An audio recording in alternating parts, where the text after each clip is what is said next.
Yeah. On my phone was Peyton Manning. He said, Jeff, I feel your pain. Will you join me in exorcising the curse of Bobby Lane? Just like that, we started winning. Just like that, we were playoff bound.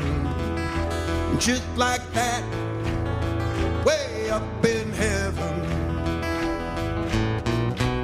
Bobby Lane turned around. Say goodbye to all that sorrow. Say goodbye to all that pain. Say goodbye to the same old lion and the curse of Bobby Lane. Everybody say goodbye.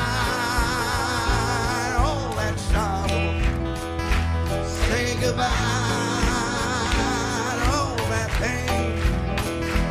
Say goodbye to the same old life and the curse of Bobby Lane.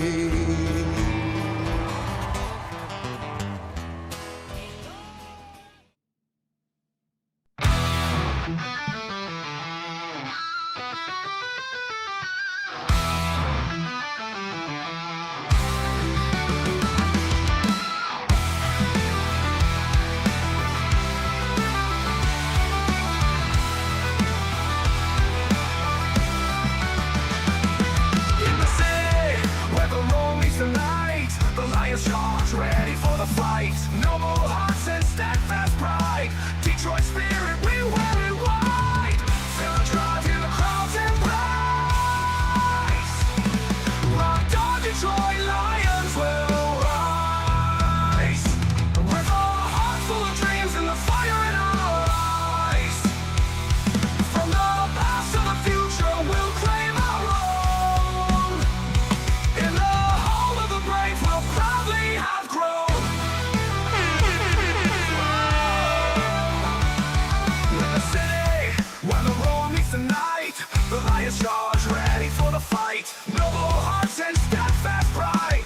Detroit spirit, we wear it white. Feel the drive, hear the crowds embrace. Rocked on, Detroit Lions will rise. Rocked on, Detroit Lions will rise. With a heart full of dreams and the fire in our eyes. From the past to the future, we'll claim our own. In the home of the brave, we'll proudly have grown. Fucking crazy, man. Every You game, sound we rise insane. and You realize that? unite. Feeling the passion igniting the light through highs and lows, we'll stand as one. Our legacy a tale that's just begun. Together we run. All right, good morning, everybody. Welcome in. Trace, appreciate you each and every day, man. You're in here kicking us off. Tilla the Hun Detroit's in the house. Two other mods and members. We don't have a ton going on this morning. Already gone 73. Appreciate you in here, member. Let's see.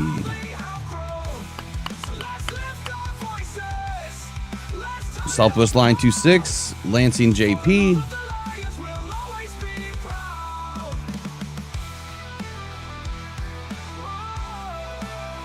Geo Baby, that's a new name. Good morning this morning. Feet on Lands is a new name also. Bears are going to win a Super Bowl before the Lions. I doubt it. Bears fan or Lions fan? Which must be a Bears fan. Man, you let us know in the chat, man. Hey, we don't have Randy. Good morning, Randy P. Good morning. We don't have any ill will towards other fans, but Lauren Vander Esch.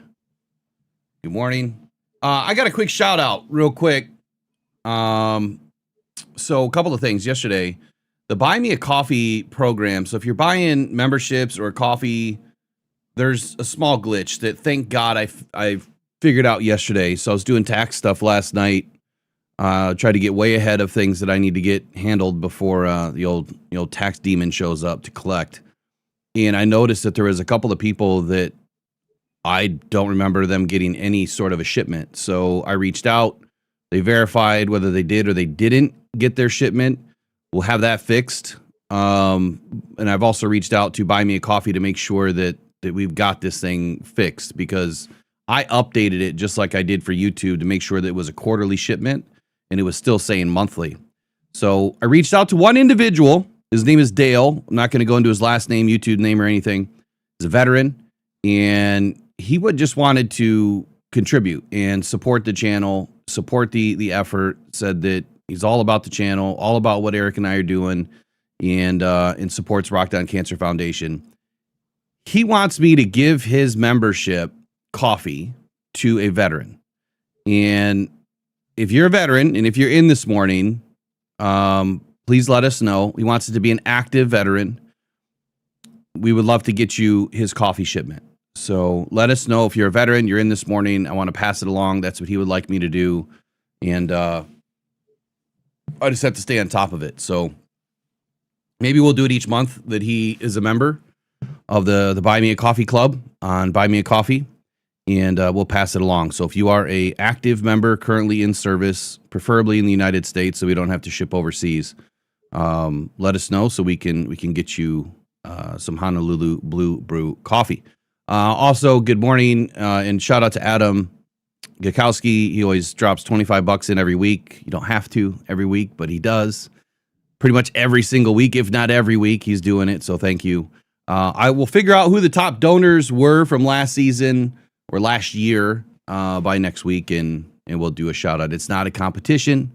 I'm not saying someone is better than someone else, but I do want to make sure that we recognize who our top donors are each and every year. If there's a way I could put it on the screen and figure that out, I would. I know that other people do. I just don't know how to do it.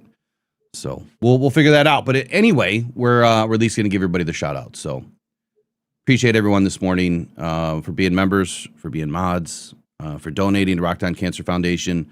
Quick update on Rockhound Cancer Foundation. So I don't share everything, but there's so much work that goes on behind the scenes. Being able to partner with major hospitals in the area or other groups in the area that can help us get to where we want to get to. I've spent more time this year on less focusing on raffles because they don't work out as best as they should. If anything, it's a wash, meaning what we're bringing in is going right back out. So it's not putting a ton of money in the bucket for Rockhound Cancer Foundation. I still have 2 jerseys that we're trying to give away. We don't have enough. We don't have enough donations for those. But those are going to be the last 2 for this year. We will start something new. Got to figure out what people want, I guess. Here's what I can tell you. The NFL does raffles, and they're not doing things that are any different than what we're doing. Matter of fact, they're doing things that are exactly what we're doing, and they get big time money. Now, they have a bigger draw, obviously, but there's no reason why you can't have that same success here or same opportunity here with the things that we've been giving away. Like the signed mini helmets, I don't know, I've given 50 away at least. That is, I mean, tens of thousands of dollars worth of product that has gone out. And so to think, of how successful that has been, that was just giveaways, large majority giveaways just for getting new subscribers to the channel. But again, it's another season where if you look on Buy Me a Coffee, that's all the money that came in so far through Buy Me a Coffee only. And the rest of it that comes through YouTube, it's really not known, right? But when I do my taxes every year, that's when I know how much we've donated and how much is coming out of the pocket of this channel. So it takes a few years to get 501c3, and it really doesn't make much sense to do a nonprofit until you get to a certain threshold. And so I'm basing it off of the knowledge and information of the people that are guiding me with this and helping me on the back end that know more about the financial stuff than I do. So when we get to that certain threshold, which is over $50,000 a year in donations, then we will definitely go after that status. But right now, it just comes off my personal taxes. I don't like it, but it is what it is because I donate all of the channel to it. So how that is done, giveaways. It all comes from Rockhound Cancer Foundation. Anything that's donated to the channel all comes into the Cancer Foundation, right? It's all donated at the end of the year. But it's been pretty much a wash. And what I mean by that is all the money that I bring in, it goes right to it. We don't make a profit. That's not the goal. The goal is not to make a profit for me personally. The goal is to make a profit for Rockhound Cancer Foundation. So when we get to 501c3, that's going to open up some doors because bigger companies will be able to help us with things. I'm still every year I have the opportunity. There's a company that is willing to donate $500,000. So they're going to 10 up 50 grand. If we can do 50 grand in donations this year in 2026, they will 10 up that for an endowment. So $500,000 endowment towards Rockhound Cancer Foundation. And that'll be huge. Getting cancer screenings and things like that is not cheap. And that is what we're trying to get. I've got it worked out now that it's $5 is what my cost, roughly $5. So about every coffee that is sold will pay for a blood test. And that's the most critical part to this is just getting some basic blood testing and ultrasounds of the thyroid. Our number one goal is to target thyroid cancer and awareness, which is what I've been dealing with. And dealing with the post-cancer fallout has been very, very tough. I couldn't even, I could explain how difficult it is, but you guys see me. You see how sick I am some days and how, some days I'm good, some days I'm not. I'm not doing content. That means I'm not feeling good. And that's from post-cancer fallout and what thyroid cancer does to you.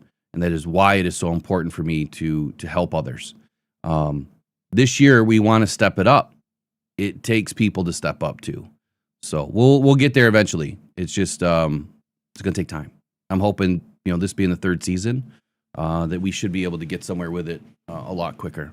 But anyway, enough of that. Let's get back here in 17 seconds and rip this Band-Aid off the Bears and the Lions. Pressured by Hutchinson, he goes down again.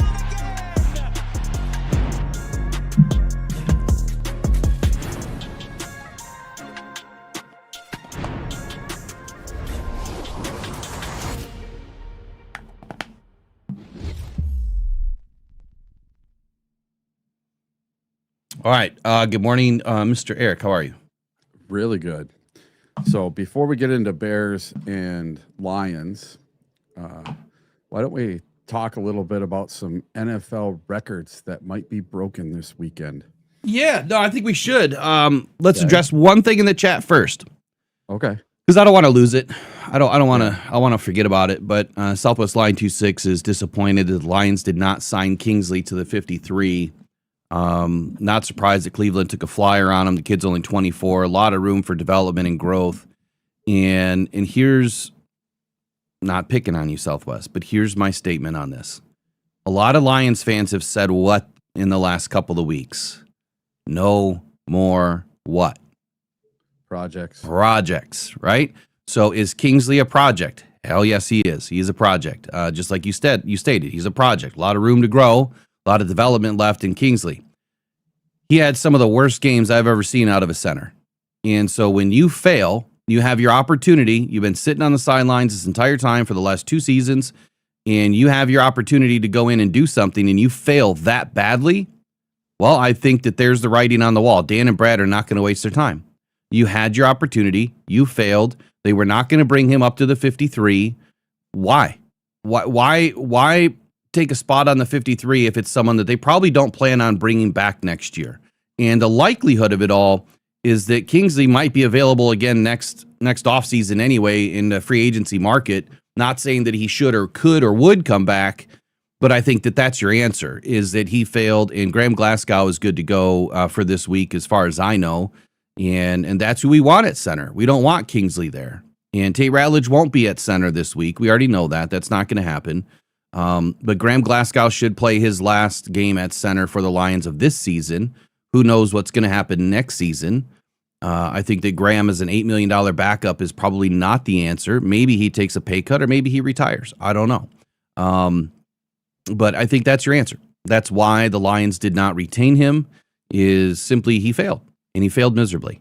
And I think it was a good decision that they decided not to bring him up.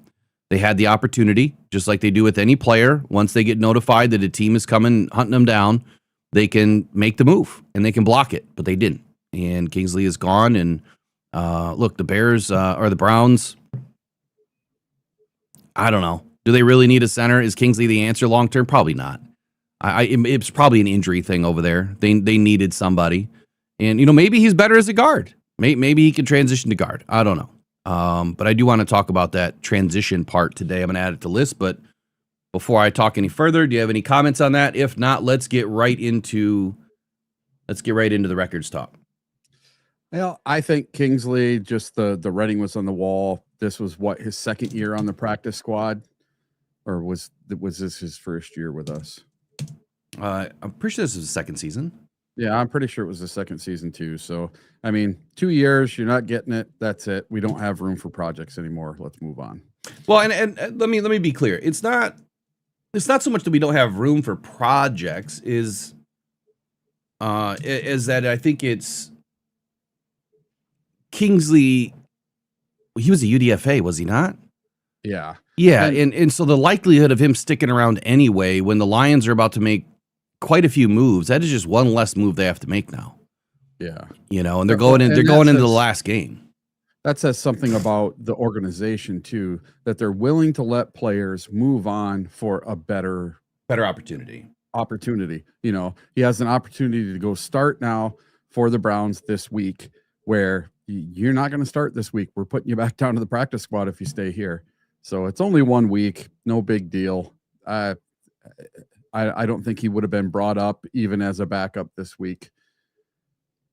Probably Especially not. Tristan, even if Tristan Colon is, your emergency backup center.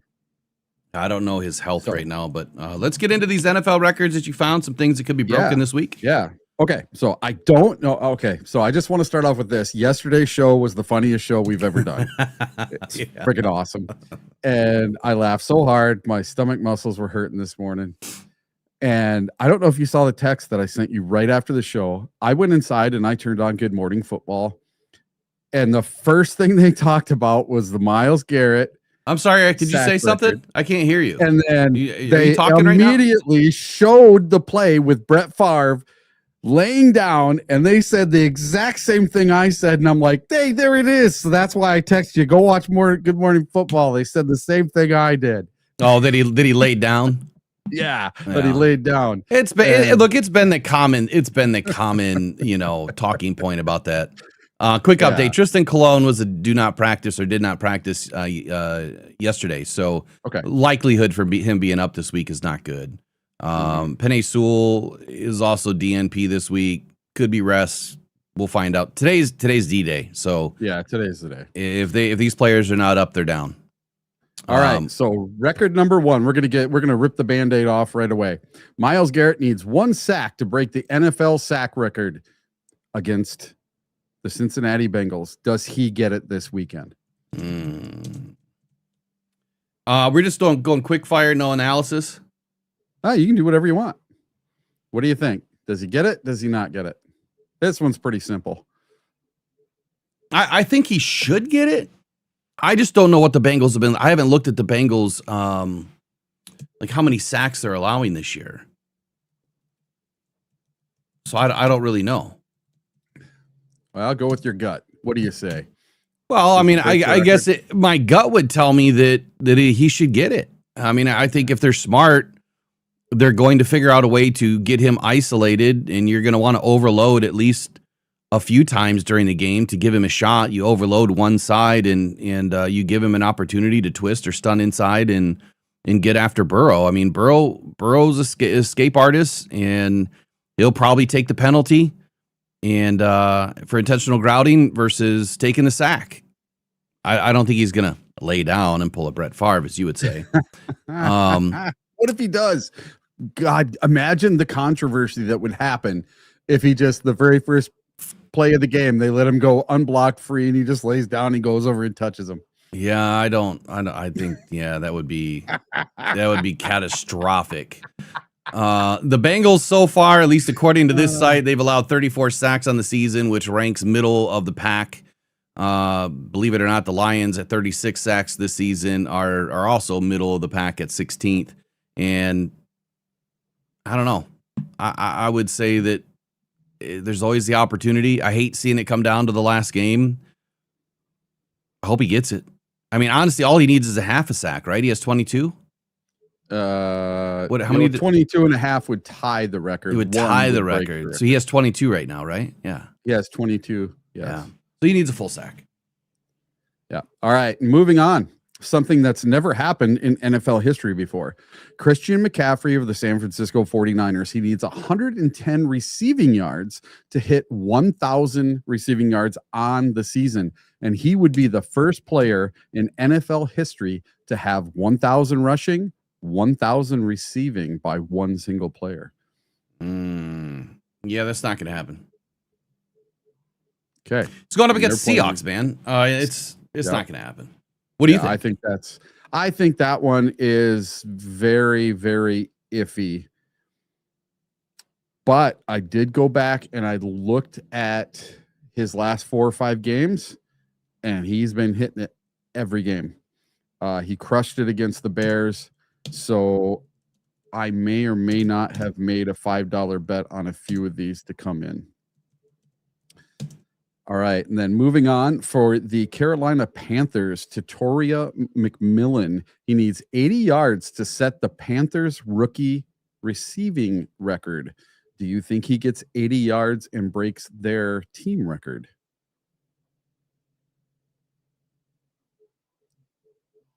Oh, shit, I'm on mute. That's a good question. What's his average per game? Do we know? It would help if I had some stats to kind of go along with this. So he's averaging. Let me just do a quick. Got to be under 80. Okay, so give me the stat one more time. So he needs 80 yards to set the Panthers rookie record for receiving. He needs 80 yards to set the Panthers rookie record for receiving yards. And so he's been averaging about 58 yards per game. The way I see it, he has 929 on the season, about 58 yards per game. And who are they playing this weekend? The Bucks? Yeah. And if they win that game, they are in the playoffs. They win the division. And if they lose that game and the Saints don't beat the Atlanta Falcons, then that's the only way that the Bucks can get in. Hold on, the Bucks have to win and they have to have help. Looking at something real quick. So the Bucks. Come on, where are they at? Where are they at? Tampa Bay. So they're allowing 236.4 yards per game. They're towards the bottom of the league. They rank 26th right now. So I mean, the opportunity is there.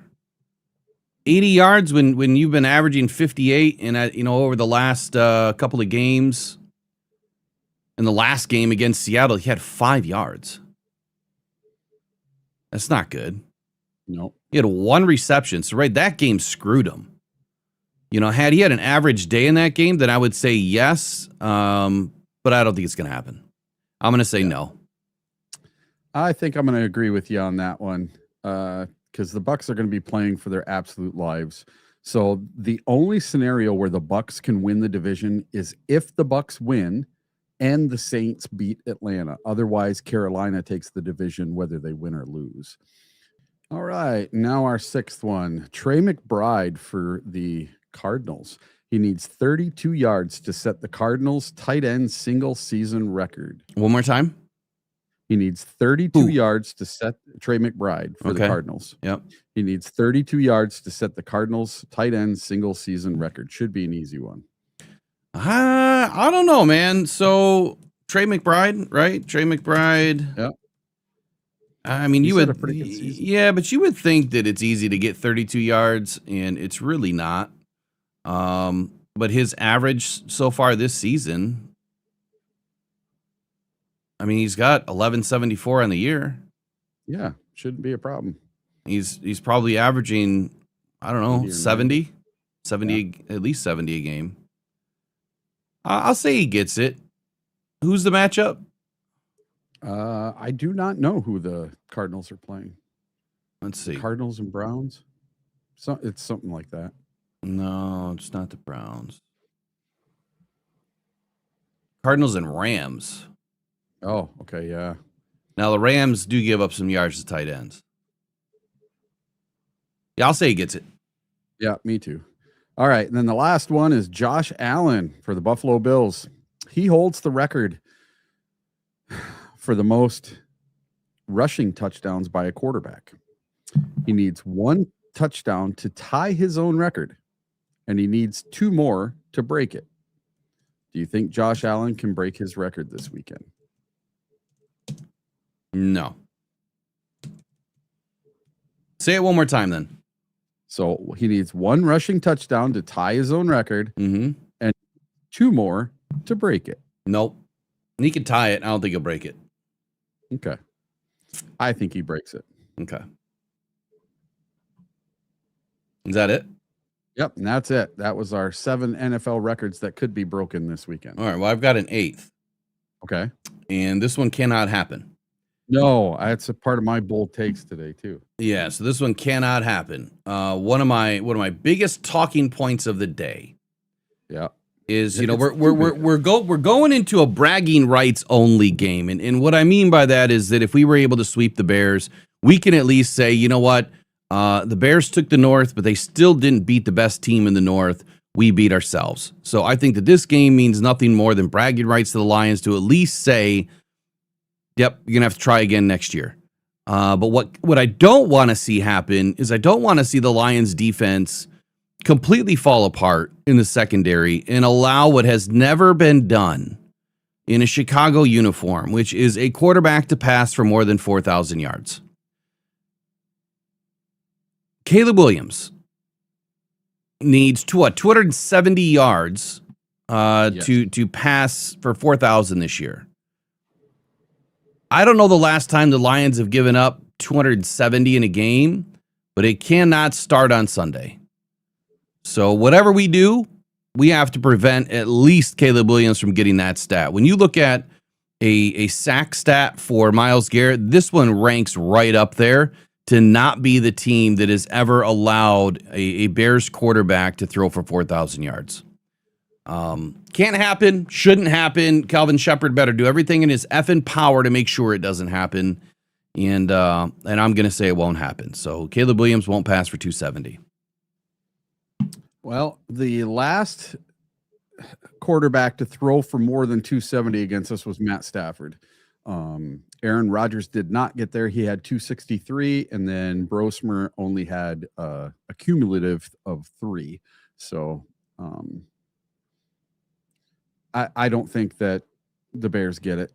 Not to give too much away, but I think if the Lions can get up early, they can force them to put Caleb Williams on the bench.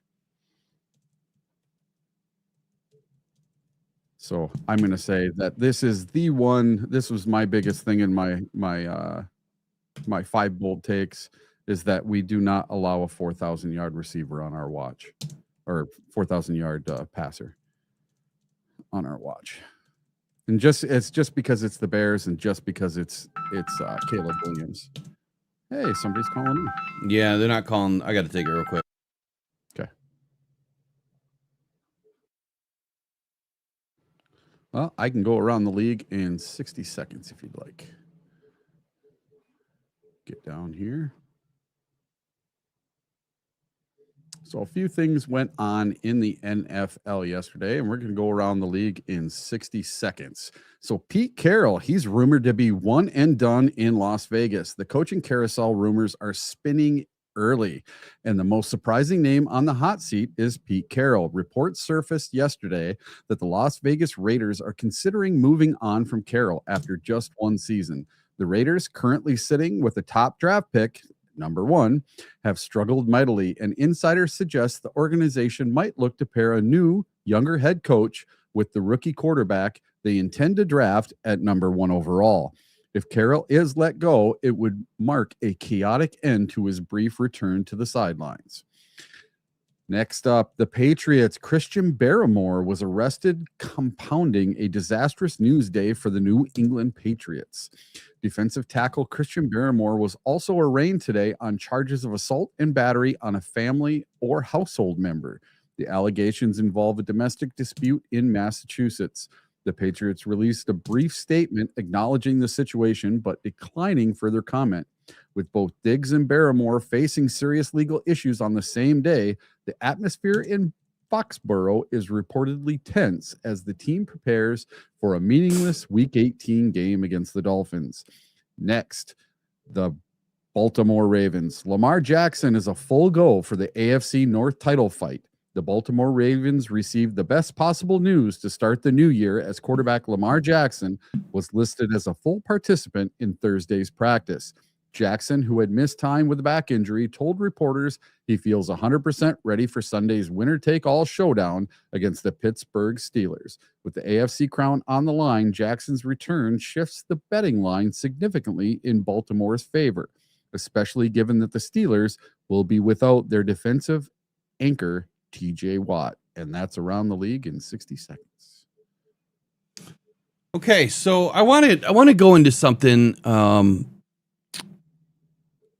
We've already talked about this week, but I want to resurface it.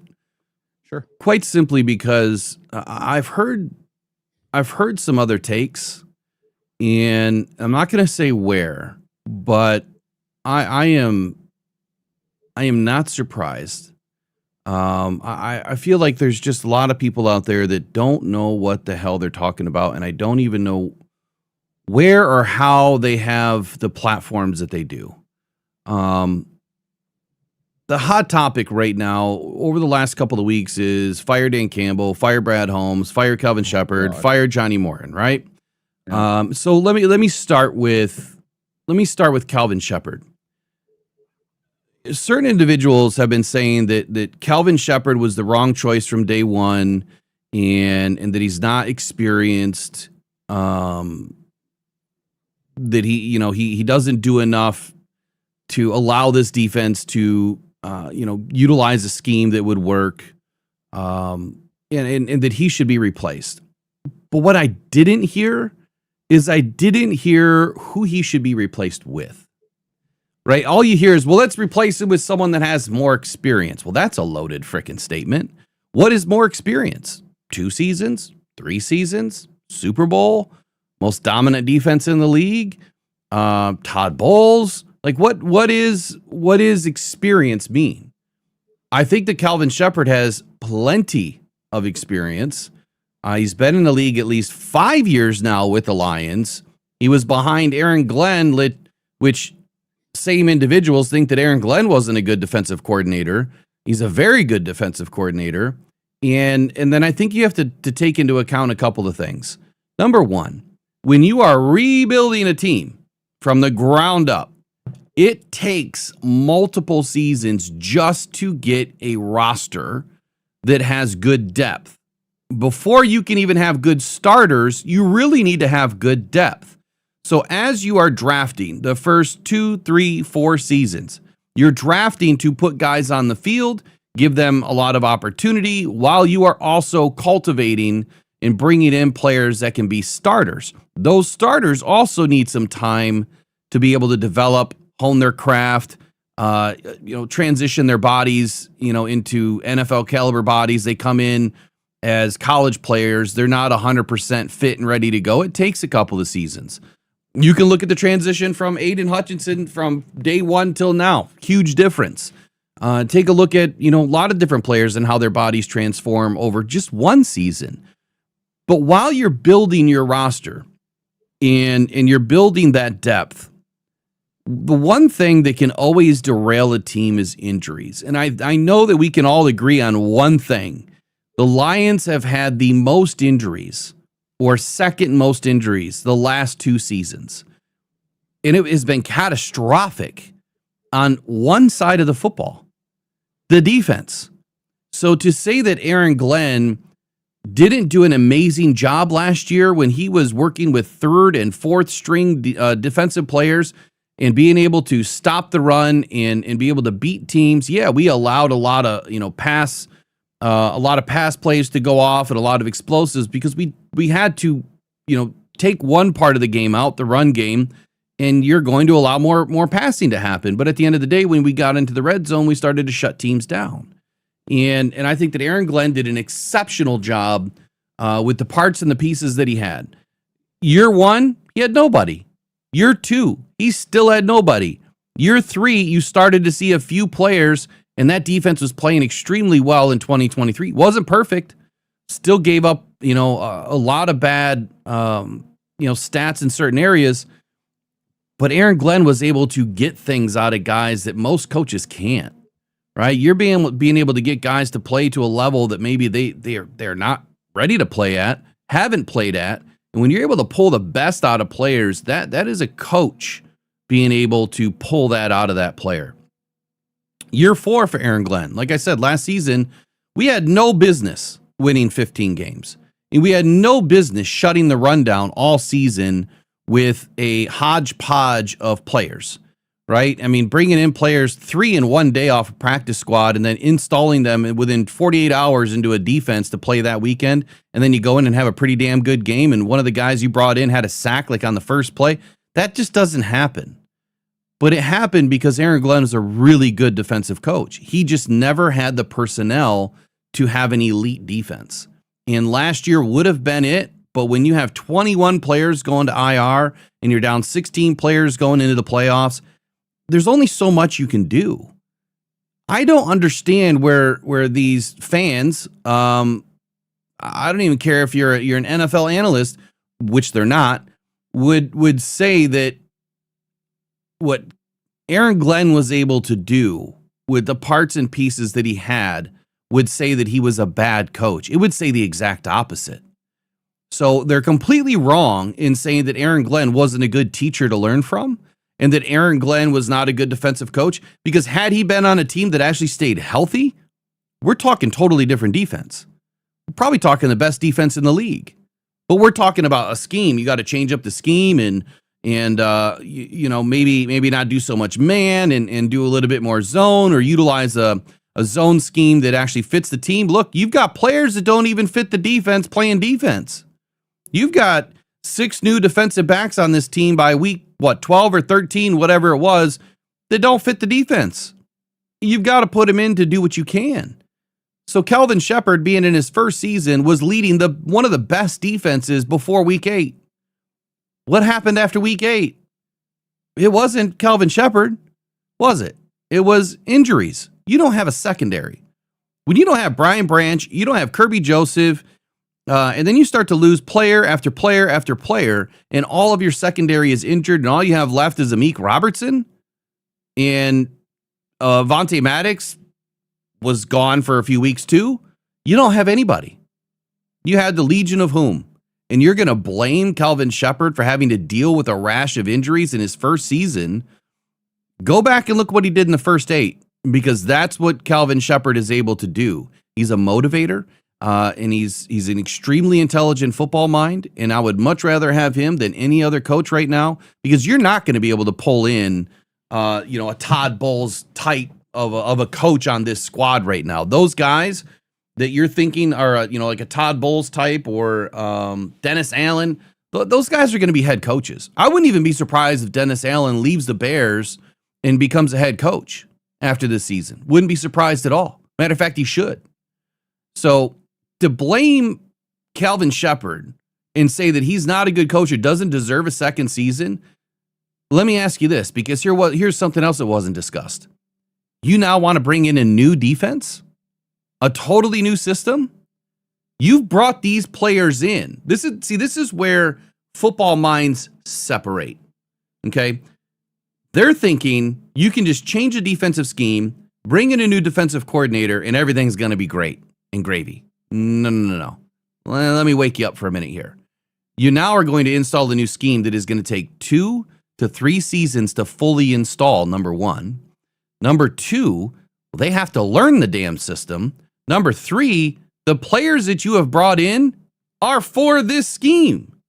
So what are you going to do with all those draft picks now? What are you going to do with all those free agency acquisitions? You brought in players to play man defense. You now want to switch to zone and think that it's just how good has our zone been? Our zone was great in one game this year. One game, it was great. But then we lost more players. And then we fell off. So I do believe that Kelvin Shepherd can do it. I also believe that we still need to stick with the same defense, primarily because we don't have, if you think that there's a window, we don't have 2 to 3 years to reinstall the new defense with a new defensive coordinator and then rehire all new players and redraft all new players to make it fit. That is the most asinine thing I've ever heard in my life. If you think that we can win now and should be winning now, you can't just start over with a brand new system. Just stupid. So I'm going to throw it out there to all of you real quick. Would it make any sense in the world to restart with a new defensive coordinator, knowing what I just gave you, which I think a lot of you know and understand?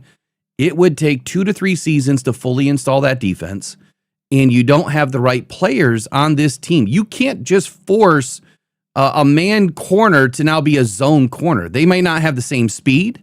They may not have the same length. They may not have the same awareness skills or the ball hawking skills, which a zone corner typically needs. Man corners are totally different, slice of the pie. So I'm going to leave it to you. Matter of fact, I'll do a poll this morning on it. Does it make sense? Yes or no? Or, let me just ask you this.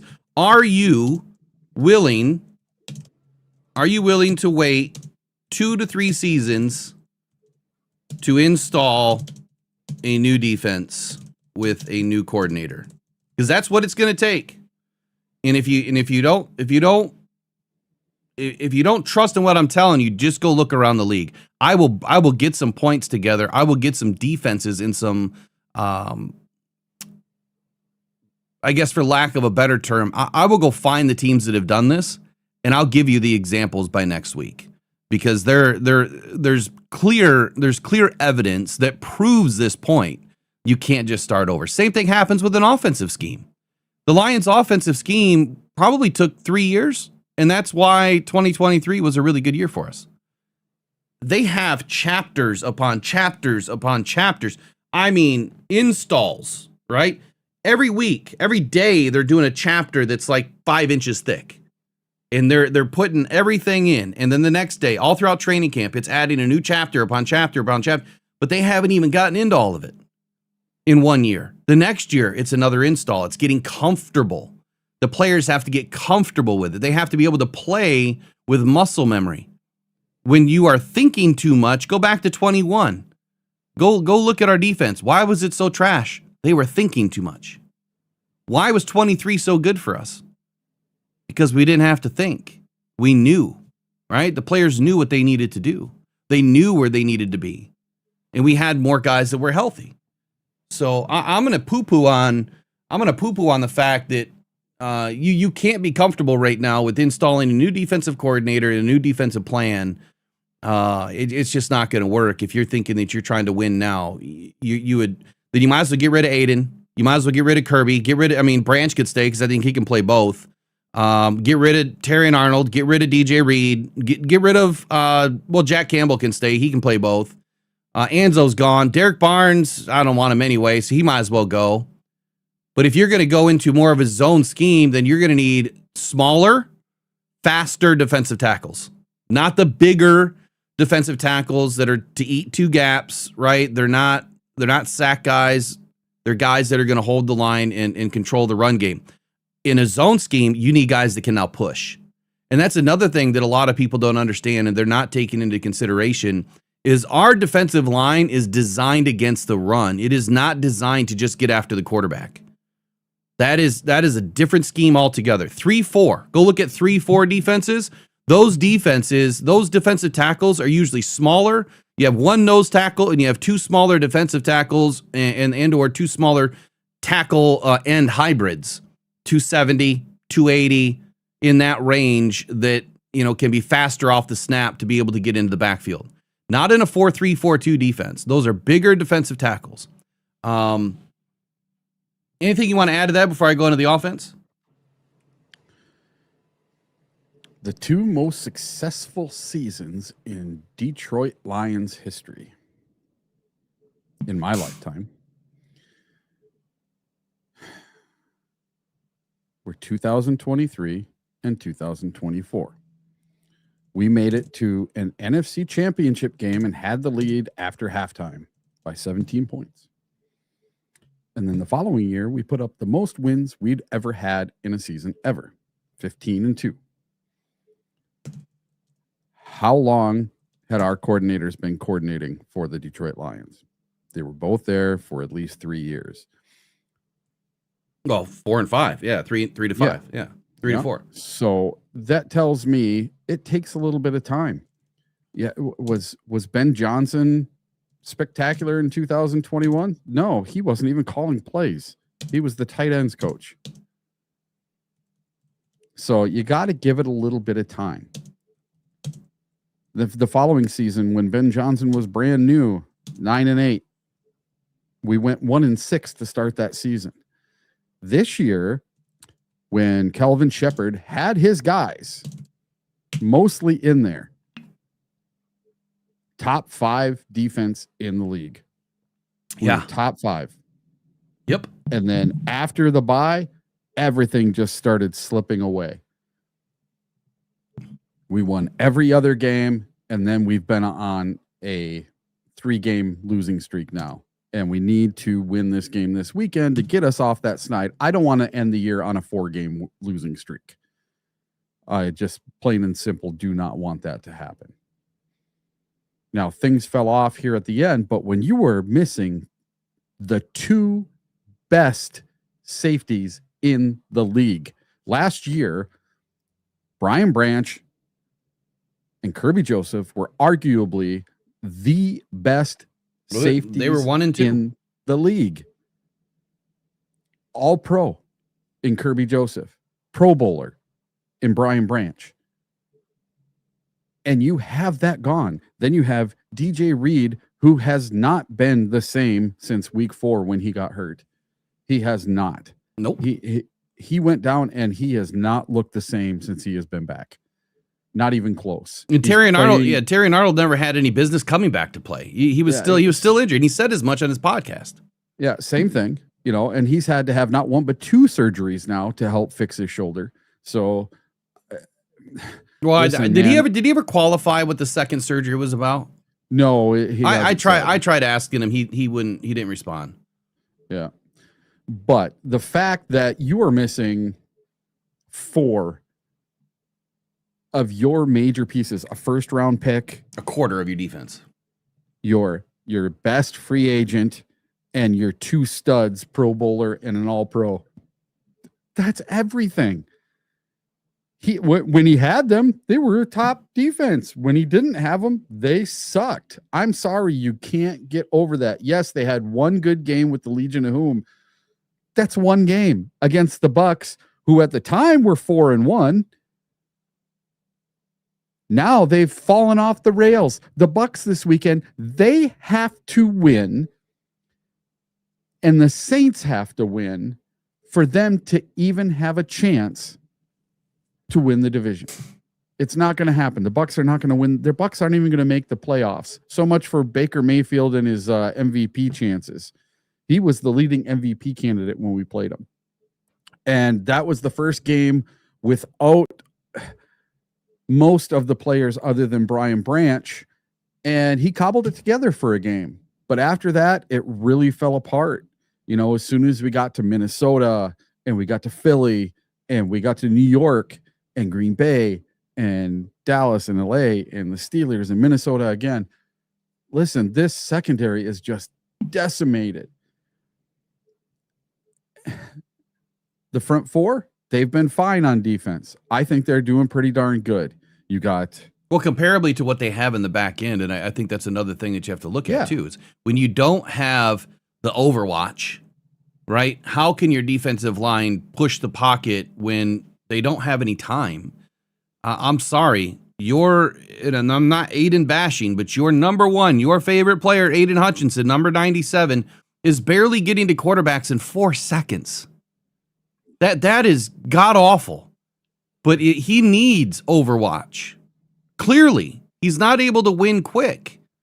And so if that's our main problem of winning quick and you don't have a secondary, who are you blaming then? Are you blaming the coordinator, or are you actually going to play some blame on some of the players like Aiden that needs to play better, faster, stronger? He needs to do something, right? But you just can't. I couldn't rest everything on that either. I couldn't say that is the whole problem, because it's not. No. When you don't have Overwatch, your defensive line takes the biggest hit. When you do have Overwatch, your defensive line gets better way quicker. I'll say this for Aiden and Al-Qadim Muhammad. They're our first tandem to have 10 plus sacks in a season since I can't remember when. So that gives me hope that on that side of things are starting to get a little bit better. But the whole missing contain on the run game thing, oh my God, that's got to stop. But other than that, I think that Hutchinson and Al-Qadim Muhammad, they have made some big strides this year, and you sprinkle some of the other guys in. We're not too bad on sacks. I mean, if sacks are this be all end all for everyone, that hasn't been too bad this season. No, it's been fine. We've been fine, totally fine. But see, the sacks aren't the answer. They never have been. So now we finally get the sack totals, and what do the talking heads do and say? They try to pivot and find a different excuse, a different reason to blame somebody else. Because now, oh shit, Will Rock was right. Sacks weren't going to win us anything. So now we got to pivot and figure out a way to back ourselves out of this, because we finished just fine with sacks. Where's the TFLs, right? Where's the quick pressures? Where's the quick sacks? Where's the game-defining moments, right? You get 1 or 2 here sprinkled in a season's not enough. You need more. And if you had a secondary, it totally changes the game. It does, totally changes the game. Listen, the Lions are number 7 in sacks. They have 85 sacks this year. You put that with a really competent backfield, oh my God, we're back to being a top 5 defense again. You mix this year's defensive line with last year's secondary, you are the best defense in the league. Yeah. But unfortunately, injuries did derail this team, and I hate using it as an excuse. Unfortunately, it is exactly what happened. If these guys, I'm sorry, I get it that these guys are NFL players that are 2nd, 3rd, and 4th string, but there is a huge drop off between 1st and 2nd string. Oh, huge. And it's even deeper versus 1st and 3rd. That's the thing that really burns me up about draft picks. When people think that our 3rd round draft picks are supposed to be starters and they're all projects. No, I'll say for the 1001th time, 15% of those guys are going to start in the league. 3% of that 15% are going to be elite players. Imagine where that is at 4th, 5th, 6th, and 7th round. Your 1st and 2nd round players are the ones that should have the biggest impact.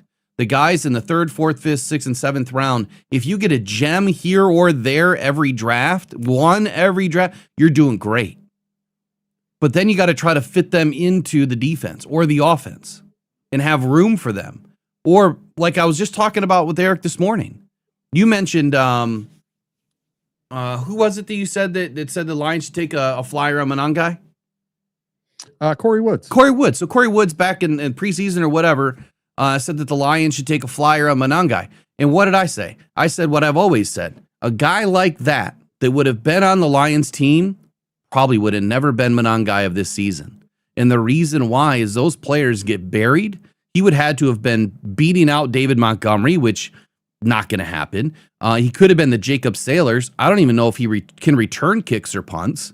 So where is he going to crack the lineup? Special teams? Okay, he can play special teams. But when is he going to be able to tote the rock in a game? When injuries happen. Well, neither one of those guys came out of the game this year with injury. So, I mean, I think David Montgomery was banged up for a brief minute, but I don't think he ever lost a game because of it. The No, point that I'm trying to make is you can have these players on your squad that never surface because they're buried. And I'll say this for the last damn time. There's players that we have never seen that were better than the starters that we've had on our team. And we've never seen them because they were never able to crack that first string, or, your hard-headed coaches were going to roll with their guys. Now, that is to the detriment of the coach that is not identifying that these players are pretty good. James Houston comes to mind. It took 9-10 weeks for them to finally put him in a game. And that was probably the biggest mistake, is getting rid of James Houston, because he's a pretty damn good football player, but you're trying to then turn that guy. He's an exact example, number one. You are trying to turn James Houston from a sack specialist, a third down specialist, into a 3 down, 4 down player. That's not what he is. You're trying to turn him into a coverage guy. That's not what he is. He is a Von Miller-esque type player that is a sack specialist on third down. That's what you got him for. You try to turn him into something else, and then everyone said the dude's dog trash because he started getting eaten alive in coverage, and then he twisted up his ankle. I think it was covered at tight end downfield. Special teams. Or maybe it was on special teams. But the point that I'm making here is the minute you try to turn the defense that you have into a different defense with a different scheme, these players are going to end up being trash buckets because they don't fit that mold. That's not why they were brought into this squad. I asked AI just a second ago, and I think this is hilarious. I just asked AI, here's my exact prompt. Explain why it is crippling to change defensive coordinators and start over, and how long it takes to fully install the defense, and why teams' defenses usually regress. Find some examples if you can. And the first thing it says is why changing coordinators is crippling. The primary reason a defensive changes is crippling is that it removes instinct and replaces it with thinking. Did I not just mention thinking? When you think too much, things go wrong. I pointed to 2021. They're calling it the thinking tax. In the NFL, the difference between a sack and a touchdown is often half a second. When a player knows a system, they react instinctively. When a system is new, they must process the call, remember their specific alignment, and check their keys before moving. That split second of thinking makes elite athletes look slow. I don't know why I didn't ask this to do it before we started. Then there's the language barrier. Every coordinator has a different language. I didn't even think to add that in today.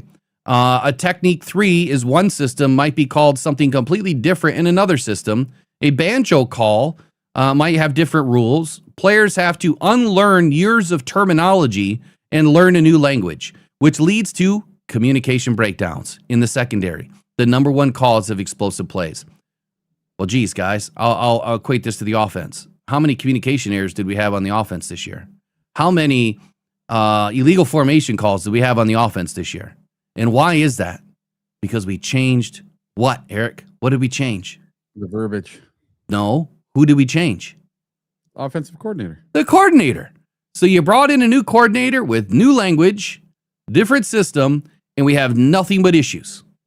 The offensive line is confused. The pre-snap motions are a mess. We're getting illegal formations in every single game, not one, but usually 2 or 3, totally screwing your team. Here's the third thing it brought up. Personnel mismatches. Rosters are built for specific schemes.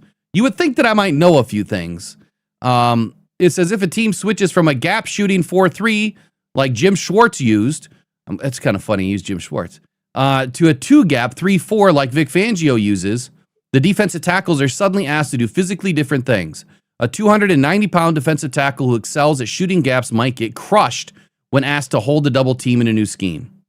Loss of problem solving. Veteran defenses have banked reps. They know exactly how to adjust when an offense runs a mesh concept. They've done it 100 times together.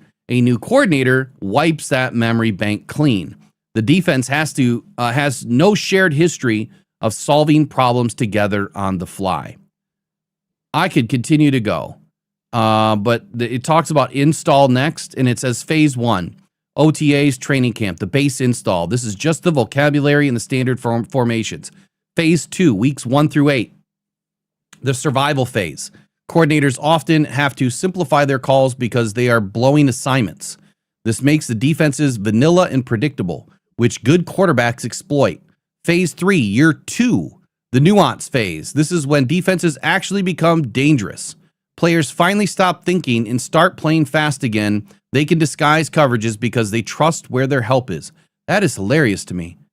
Year 2 and year 3 were the biggest jumps for the Lions. The second half of year 2 and then into the year 3 were the biggest jumps for that defense. I can't compete with AI. I can't compete with the information that it's giving me. And it brings up some interesting things that I'm not going to go into, but it talks about the 2013 Cowboys, the 2020 Cowboys, the 2019 Arizona Cardinals, the 2025 New York Giants, and it gives schematic issues and things that they changed and why, there was regression or not. So I find it really interesting that people think that it is just so easy to change things. Look, this is not like getting a new set of tires on your car and now you're instantly going to have better grip in the winter. It's not like that. Reinstalling a new defense is gutting the defense and starting over. That's what it is.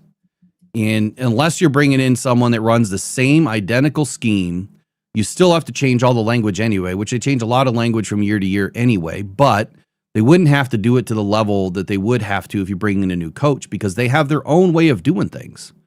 Kelvin Shepherd did just fine. And in year 2, when our players are hopefully healthy and Dan and Brad take a fine-tooth comb with this roster and they bring in some more playmakers, you're going to see a defense that flourished, from weeks 1 through 7, and they'll be back on the field by week 1 next year playing at a high level. So that's not the answer. The second thing, blaming Dan Campbell and saying that it was his fault for allowing Shepherd to be the coordinator and hiring from an internal position. Again, tell me where you're going to bring in someone from the outside that's going to do a better job and someone that is, of the likes of a Todd Bowles or a Dennis Allen, that you could bring in.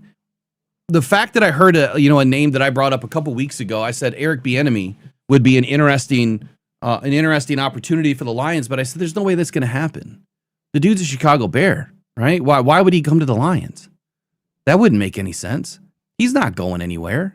Why would he go anywhere? He's on a good team right now doing things, in that run game that are working. They're thriving. But is it just him? Probably not. I'd say it's the offensive line. And that's what people forget. They're blaming that our offense, our run game is the fault of Dan Campbell and John Morton and the run schemes and everything else.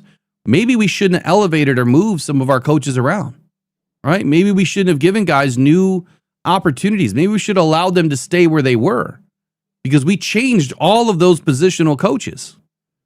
So, moving Scotty Montgomery around, moving Hank Fraley around, I think it would be to a detriment. Yeah, I want, Johnny Morton gone. Absolutely. Do I think that Dan Campbell should stay the play caller? No, I don't. A big change has to happen there. But I do believe it should be, from someone from the outside. But if it's not, it's Scotty Montgomery right now is my number one option. The reason why is you want to keep things as copacetic and coordinated as you can. You want to keep that the cohesiveness there. If you get rid of it and you start over, the offense is going to look way worse next year. So blaming our run game on these guys, I would say it's this simple.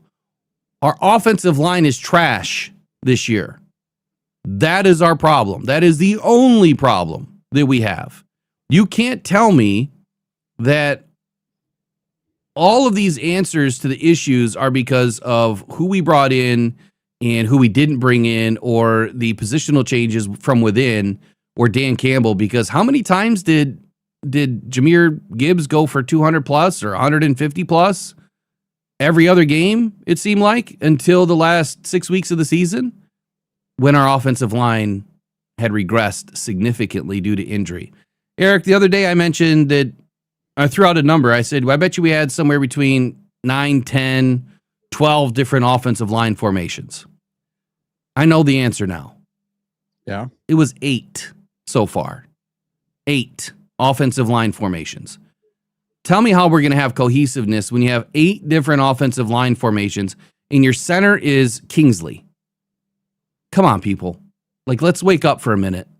Wake up and smell the coffee, and hopefully it's Honolulu Blue Brew, because maybe that'll get this old noggin working again, and we can think objectively here about what the real issues are with this team. It's not as easy as what some people make it out to be, and I think that they make it out to be easy because they don't understand football. They don't. Yeah. They're young talking heads that just, they haven't been around enough. So, anyway, anything you want to add to that?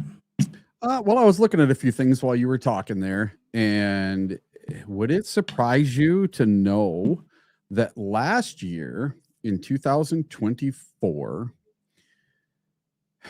our defense, scoring wise, ended up at 7th. We gave up 20.1 points per game, and we gave up a total of 342 points. And if you look at this year, we've already given up 397, 55 more, and we still have a game to go. This is a high scoring game. I mean, this is going to be a lot more than last year. And we're already averaging 24.8. So that's 4.7 points a game more. And we're ranked 23rd in the league this year compared to 7th last year. Huge difference. And we were so battered last year. I think we're even more battered this year. I think people thought it was so bad last year because it was Hutch, because he was our number one guy. So when our number one guy up on the front goes down, that's it for everybody else. And this year, I think accumulative. I think it's been even worse this year. And to blame it on the coordinator, I think it's absolutely atrocious because people are passing all over us. You know, this year we're allowing 218 passing yards per game. And last year, it's not showing me last year's passing, but I can guarantee this year we're giving up a lot more passing yards. And it's because our secondary and our safeties are gone. I'm sorry. What is the stat that you need about passing yards? The passing yards per game, what we were giving up last year. Real simple. I can get that for you right now. Because this year it's 218 yards per game. Yeah, I've got 219.1 over the season. I got the last 3. We're giving up 209, and in 2024 we gave up 247. Oh, okay. Gave up a little bit more. Pretty high. Yeah, so it would have been more. So this year is 218. Well, teams, but you have to equate what teams are doing differently this year. They're running on us a little bit more because our run defense fell apart. And by the way, again, John Dressage, I'm not calling you out, but you're saying that Tyleek and DJ Reader ran 3-4 before. That's wrong. DJ Reader was in a 4-3 system with Lou Anarumo in Cincinnati. Yeah, Cincinnati might run a 3-4 now, but they didn't before. No. In 22, 23, they ran a 4-3 defense with Lou Anarumo. And I know that because Lou Anarumo was the guy that I was looking at to bring in. He was one of my defensive guys that I was looking to because he runs a 4-3 system. And as far as Tyleek Williams, I don't care what anyone does at the college level. Defensive tackles, the big difference with a nose tackle in a college system is a nose tackle can transition to just about any scheme at the NFL level, 3-4 or 4-3. They're still asked to do the same thing as a nose tackle and a 3-4 is what they are. Nose tackles are pretty much the same. I don't know how to say it much better than that, but the size, what they're tasked with, the biggest thing is gap assignment. Are you a single and a half, or a 2-gap system? Lions still run a gap and a half scheme. So they're asked, very simply, 1.5 gap assignment is not easy to run. Maybe the Lions need to fix that. Maybe they need to go down to a single gap scheme, or maybe they need to go to a full 2-gap scheme, which would be even more difficult. Maybe there's some room to grow there. But DJ Reader absolutely was in a 4-3. As far as Tyleek, he's never played in the NFL before this season. So if he was in a 3-4 at Ohio State, it doesn't matter to me. Tyleek's been fine. He's been absolutely fine this year. All right, so let's get into a few more things I have. Hank, I know Hank Fraley, we talked about that yesterday.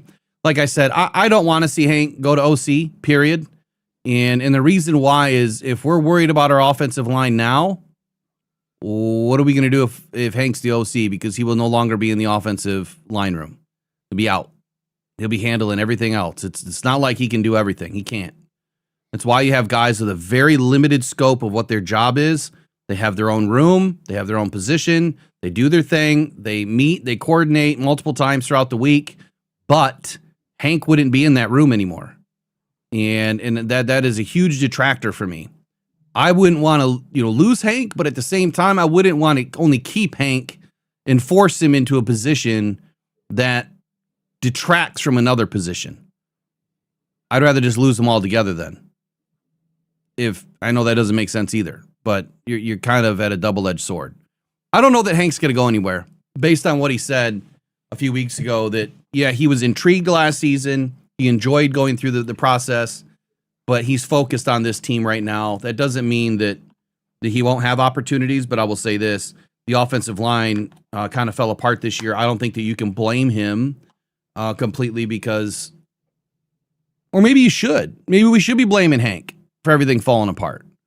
But I think that would be stupid. He's the sum of his parts and pieces too. And when your offensive line is using 8 different formations in one season, that's a different formation every other week.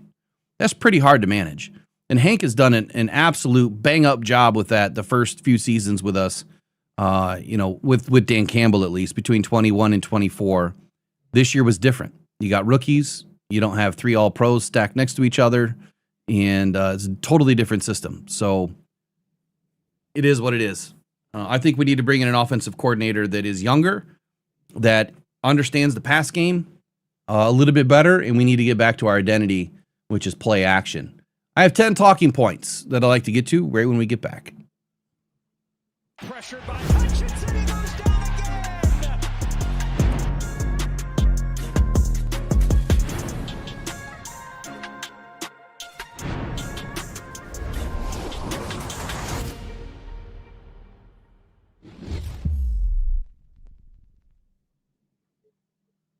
Eric, I'd be lying if I would say that we don't have a difficult test against the Bears, and I think that this game is nothing more than, like I said earlier, bragging rights.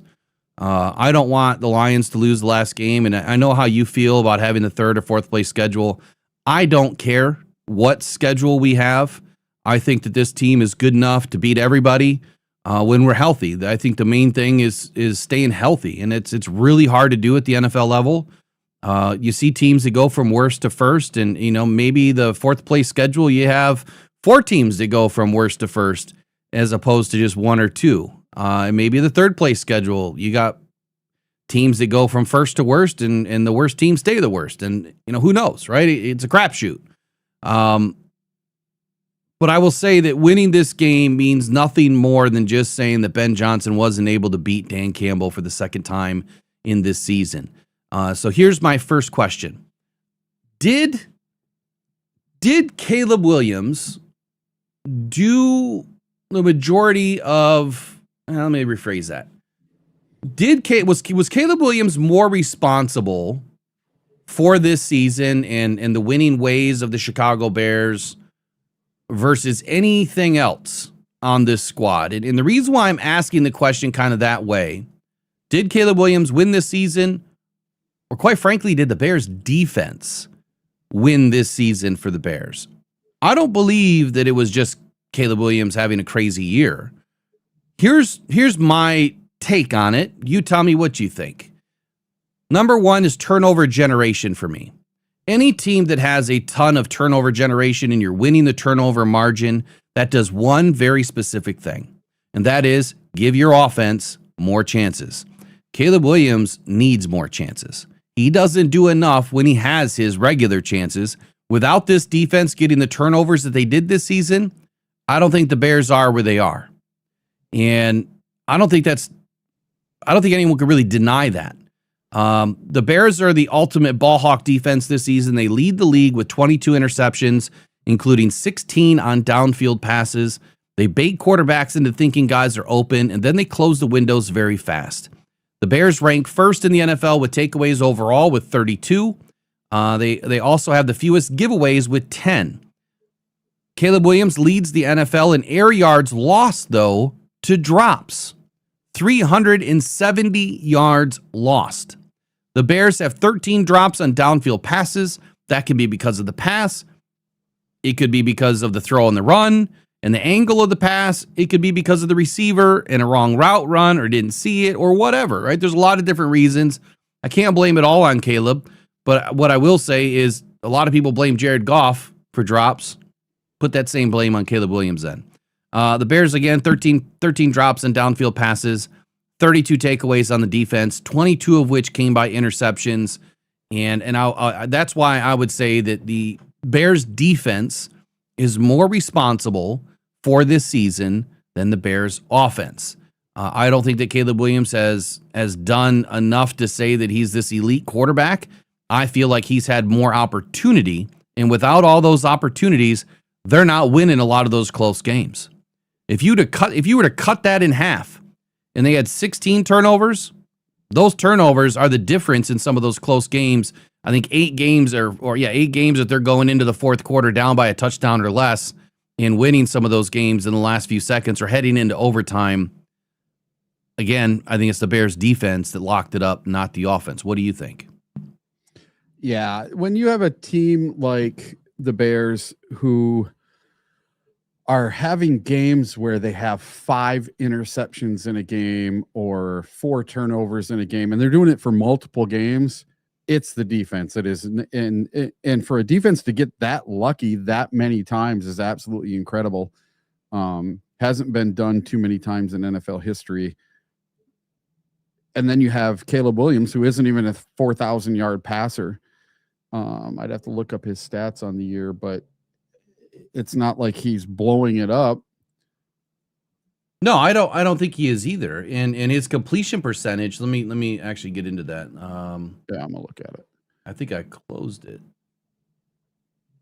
What the hell? Yeah, he's got 3,730 yards, 25 touchdowns, and 6 interceptions with a QBR of 58.1. You know, his completion percentage is 63.3. Say that again. His completion percentage is what? 63.3.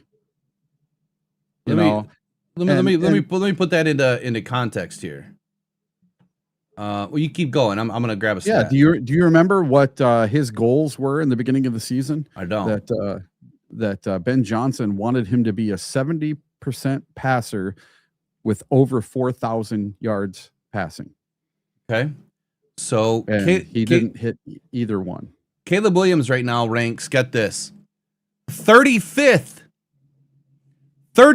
in the league with a 50, according to this stat, 57.9% completion percentage. 57.9. According to team rankings as of today, he is not even ranked as a top 32 quarterback in the league. That means that 3 backups have been better than Caleb Williams at throwing the football. Jared Goff, 68.3%. He was first. He is now 5th in the league. Josh Allen, Brock Purdy, Mac Jones, Drake May, all in front of Jared Goff. So that tells me right there that it is the defense. I'm sorry, you can't throw for less than 58% completion percentage and tell me that you're a good quarterback, because most quarterbacks that are throwing 58%, they're benched. They're not playing. They're just not. So I got a little something for context for you. Mm-hmm. Shedeur Sanders has a 57.4% completion percentage. Well, I see 57.4. 1% less. He has 1% less than Caleb Williams. I have 57.4, so that's 0.5%. 0.5% less. So, I mean, what does that tell you? Right? All these people saying that Shedeur Sanders is trash buckets. Yeah. Well, tell me why Caleb Williams isn't at 57.9% completion percentage. Yeah. Make that make sense. Let me go into some of the other stats. Let's go to. So I guess to put it this way, I'll ask you a question. Does Caleb Williams scare you? I think his mobility is always going to be an issue, and his ability to find an open receiver when he's off platform and he's scrambling. I think that's the only thing that I would really be worried about. Quite simply because we don't have a secondary. We don't have Brian Branch who can close the box and he's there to take it away. And honestly, I'm more worried about Aiden. I'm more worried about Aiden trying to get after Caleb Williams than to set the edge this weekend. And if he does that, Caleb's going to blow right past him. And I will guarantee you one thing going into this game, and I don't want it to happen, but I'm going to say it, hopefully hoping the opposite happens. Ben Johnson is going to bait Aiden Hutchinson in to crash in, and the play is going to go right around him. You watch. Ben knows exactly how to bait Aiden Hutchinson, and that is allowing him to crash in, and they're just going to dunk it right over top of him with a screen past him and on guy. Or Swift. Yeah, hopefully he intercepts that screen pass like he did. I hope. Stafford. I hope. Touchdown percentage. So this is a pretty big stat. What is your percentage of opportunity on any given play to have a touchdown? Caleb Williams ranks 20th in the league right now at 4.7%. Any idea where Jared Goff ranks? 7th. Damn close. 6th at 6.2%. So there's 19 other quarterbacks in the league that have a better touchdown percentage than Caleb Williams. So again, I'm going to finish this talking point with this. Did Caleb Williams win this season for the Bears, or was it the Bears defense? And I'm going to say quite definitively it was the Bears defense that has had a bigger hand in this season. Another talking point for me is, let's stick with the Bears for a moment. The Bears this season did something that I've been begging the Lions to do, and that is to run a 2-back set. You're not going to believe these numbers, or maybe you will. But the Bears gain a league high 7.6 yards per play from a 2+ back set. The Lions defense allows the most yards per play in the NFL, 6.4 yards against those specific sets. Well, I'm still going to expect Chicago to use a heavy personnel to exploit this weakness on Sunday afternoon. There's a reason why for many weeks I've been saying put Jameer and David in the back. You immediately confuse the defense. You immediately have leverage. You got both guys that can go out for a pass. Both guys can run the football. You can send one out in motion, and that'll confuse them even more. And you see where the defense is going to go. Why the hell haven't we done it? If the Bears can do it, we can do it. And I don't even care what offensive line we have at that point, because Jameer can hit the ends faster than any back in the league. He's been winning this year with at least 2.6 yards before contact. There is no reason in the world why the Lions shouldn't have been running this.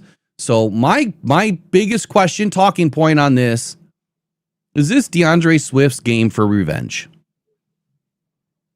He's going to try to make it into it. Or do they go heavy hand on Monangai? It's going to be a cold game, week 18. What are they going to do? Well, I was just looking at the weather. It's supposed to be 32 degrees at kickoff. So snow could be a factor if the weather changes. No, it's zero chance of snow. Well, that's today. It's Friday. No, I'm looking at Sunday, and it says but today southwest winds at 5 miles an hour. So you are looking at a very beautiful day for January in Chicago. It's not going to be windy. It's not going to be snowy. It's going to be cool at 32 degrees, and you're going to be able to. This is one of those things I forgot to put in my 5 bold takes, but Jared Goff can get rid of this myth that he sucks in cold weather once again by having a good day in cold weather. So I don't believe that personally. I don't think weather is going to be a factor at all this weekend. I think it's just going to be a cold weather game. That's it. 32 degrees is kind of chilly, but for this time of year, I'll take 32 degrees all day. Okay. It was -5 here yesterday. So I don't know what part of the weather you're looking at, but the app that I use is fairly accurate. The Weather But Channel. Yeah, I definitely don't use Weather Channel. That's what I'm using. Okay, so what I'm seeing is 20-mile-an-hour max wind gusts, a 30% chance of snow, 30% chance of ice, and a 30% of chance of freezing drizzle. And it could be a real feel of 18 degrees. Remember, they're kicking off in the afternoon, and it's 4 o'clock. And the sun will be setting. Oh, that's the one thing I wanted to tell you earlier when you were talking about the 3rd and 4th place schedule. We are going to know before our game even kicks off if we have that 4th place or 3rd place schedule. Got it. Well, then I guess then this game's meaningless. Our game's not going to matter whatsoever. Then you go in and you beat the Bears. Exactly. We do not want to end this season on a 4-game losing streak. I don't know how the weather is a factor for the Lions or not in this game. But if it is, at a minimum, what I see during the day is 12-mile-an-hour wind gust. That's enough to move the ball. I think when we went up against the Eagles, we were in that 10 to 14-mile-an-hour wind gust in Philly. And that was enough to give both teams issues with passing the football. And we tried to run the football and it didn't work. So if we have to run the football and teams know we're going to run the football, that's where we're going to have a problem. That is where our run game has not worked this year. When teams know what we're doing, we don't have an offensive line, right? I know where I said a minute ago, I don't care about the offensive line, but that's in good conditions. This could be bad conditions. I mean, 18 degrees, real feel is bitterly cold. And you add in the fact that you got 12-mile-an-hour wind gusts to a max of 20, you can't pass the ball in that. It's really tough. So it's going to be a short dink and dunk kind of day, which means screen passes will be vital, and our run game has to be consistent. The biggest problem that I have with this offense and what I'm expecting Dan Campbell to do this weekend is, dude, please use what was working last year. Something that you haven't done at all really this year. Can we please use some 7-man protection? Can we please use some more guys, on the run? I don't get it. Your run was developed on 6 and 7-man protection. Why are we rolling with 5 and the 5 that are terrible this season on the offensive line? Why do we keep banging our head against the wall? Go run 6 and 7-man protection against the Bears. I don't care if you have to sell out a little bit. You still have J-Mo and Amon-Ra St. Brown out there, potentially. Yeah, that's enough to be able to win. I got to see it. I have to see it. And if he doesn't do it, then this loss will be on Dan Campbell wholeheartedly because it's his call at the end of the day. Any thoughts on that? Yeah. This game, I think that the Lions are going to know what their schedule is going to be. They're going to know if they're in 3rd or 4th place, whether they're actually playing for something or not before this game. Well, you just said it doesn't matter. Yeah. So if Minnesota beats the Packers, we are automatically the 4 seed. Okay. Nothing we can do to move up. Right. But if Minnesota loses to Green Bay, then Detroit can pass Minnesota for 3rd and get into 3rd place if we win. So I don't think the Lions care. One spot. Yeah, I know you care. I don't think the Lions care at all what place they're playing in. Yeah. Dan, I mean, if you go by what Dan says, he does not give a rip. If they're a 1st, 3rd, 2nd, 4th, doesn't matter to him. He just wants this team to go out and compete on Sunday and hopefully pull off a win. That's what he cares about. Wherever they end up in the hierarchy after that, I don't think it really matters to him because they're not in the playoffs. And I think that's the most important thing is that they're not in the playoffs. Well, it matters to me because the reason the Bears are in the playoffs is because they played a 4th place schedule. They started 0-2 to start the season. The Lions destroyed them 52-21, and then they went on a run. Why did they go on a run? Because they got to play 3 of those really horrible teams. They barely barely beat them too. And they got really lucky in a couple of them, like Las Vegas. That game came down to a last-second play. That was the weirdest, strangest ended into a game, but they ended up winning that game. And without that fourth place schedule, they're not winning the NFC North this year, and they're not going to the playoffs. So it gives our team that leg up next year to start if we have that fourth place schedule. Well, someone in the chat just brought this up, and I think this is a good statement as well. And I don't know how it would have changed. I'm just not as well versed in the scheduling. But Nerf84 says the first place or the last place schedules, there are only 3 different games. Yes. All the rest of the games of the schedule are the same, so it's not that much of a difference. So we're down to 3 different games. Well, it is a big difference. 3 games. You take 3 losses away from the Bears right now. I mean 3 wins? Yeah, take 3 wins away from the Bears right now, and what's their record? It's not 11, it's 8-8, just like us.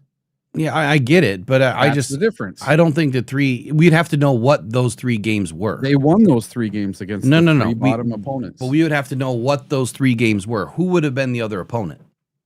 Yeah. So if somebody knows that information, can figure it out, that would be great. Because honestly, I wouldn't even know where to look.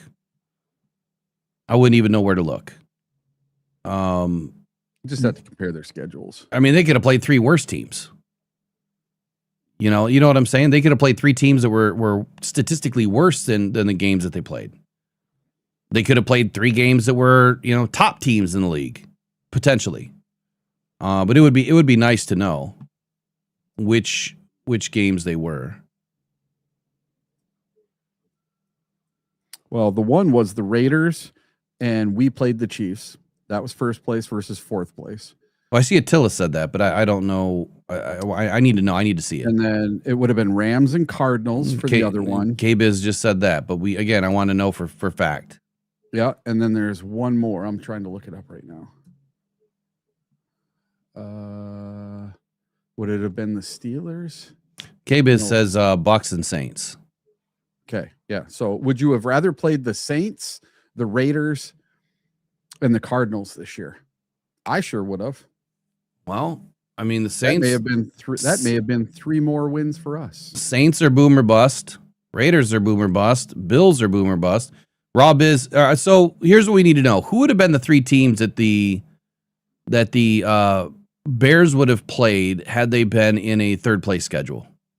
Oh, that you'd have to look at Minnesota. That's the question, Packers. Right? Because that's what we're asking. If they would have been a third place versus fourth place, that's what the Packers got. That would have been their 3 teams.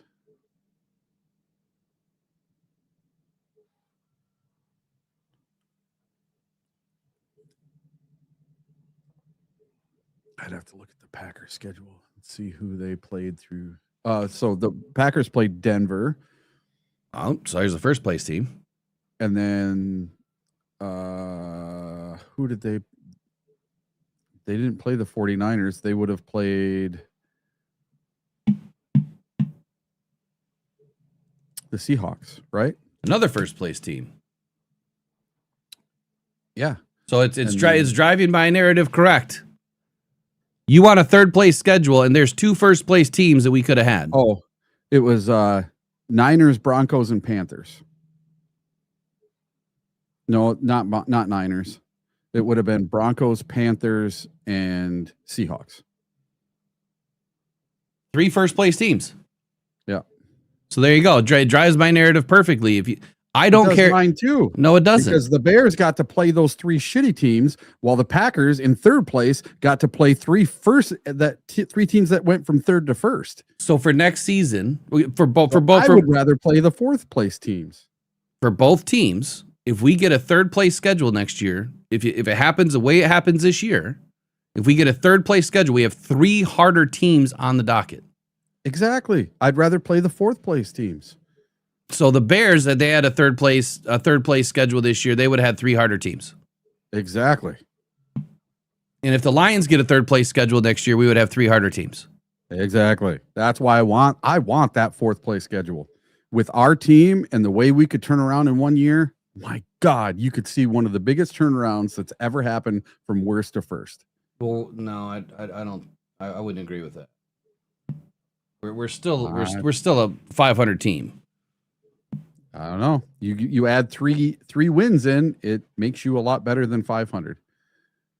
Okay, so we didn't play the Broncos. Giants we played. Cardinals. Cowboys we played. Seahawks we didn't. So I see for the Packers, I see Cardinals, Panthers,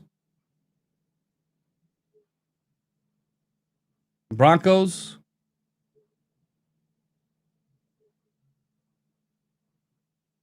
They almost got beat by the Cardinals. so that's the difference. It was I don't know where you came up with those teams, but I see Panthers, Broncos, and Cardinals. And Cardinals, okay. Panthers, Broncos, and Cardinals. Versus what teams did the Bears play? The Raiders. I thought they played the Cardinals too. Who would have been? Oh no, the 49ers, because the 49ers were a 4th place team. And then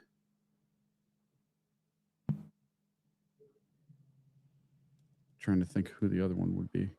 All right, so Packers were Panthers, Would have been the Saints. Cardinals,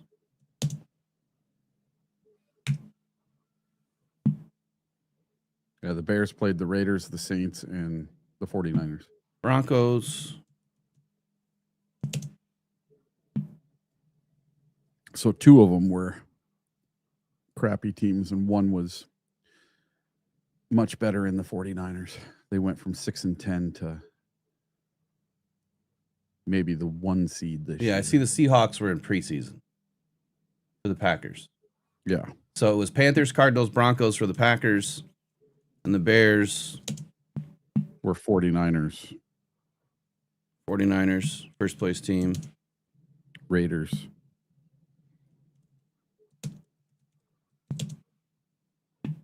And who else? Man, you're testing my No, I got the schedule up. I just got to go through it. Saints. Saints. Okay.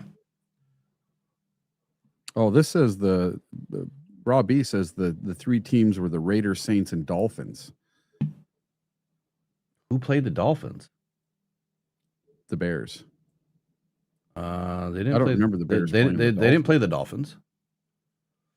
They played Vikings, Lions, Cowboys, Raiders, Commanders, Saints, Ravens, Bengals, Giants, Vikings, Steelers, Eagles, Packers, Browns, Packers, 49ers. Yeah, we got Lions. the 3. Yeah. We got the 3 games right. So you would have swapped for this year if the Bears played a 3rd place schedule. They would have had the Panthers, the Cardinals, and the Broncos versus the 49ers, Raiders, and Saints.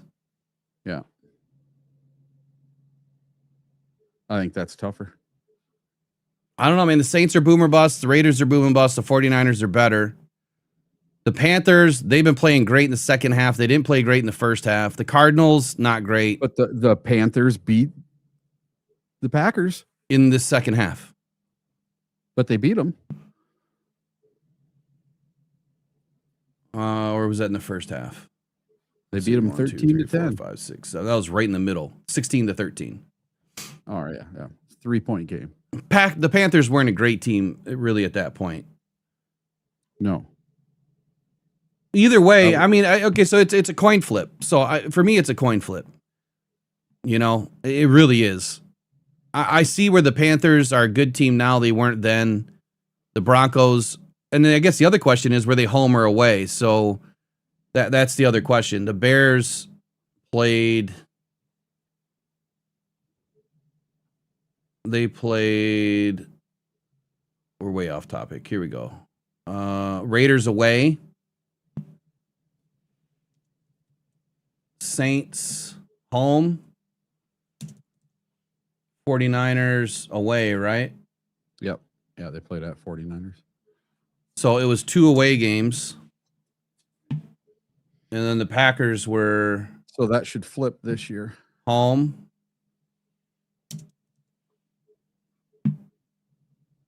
Broncos home. Just to me, any advantage we can get, I want to get. We'll wrap this up. And Cardinals were away. So they had 2 home and 1 away versus 2 away and 1 home. So I don't know. The Bears were away. If you had the third place schedule, you would have been at home for 2 out of the 3. I think it's coin flip, personally. I'll wrap it up with this. I really don't care. I really don't. I would love to have the first place schedule every year. Honestly, I think that makes your team better.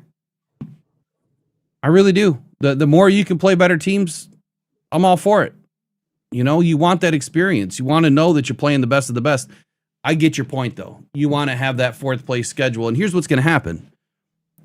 Eric, you already know as well as I do that when and if we win, or they'll just say when, we win a Super Bowl, and if we come from a fourth place schedule, what are people going to say? Oh, yeah, I don't care. You know what I mean? Like, they're constantly going to find a reason that the Lions don't deserve it. Who was in fourth place in the NFC North last year? The Bears. That's my point. Well, I don't think the Bears are a good team. I think they're going to get bounced. I think they're going to get bounced in the first round. All right, probably second round, but more talking points here. And this kind of lines up for the game this weekend.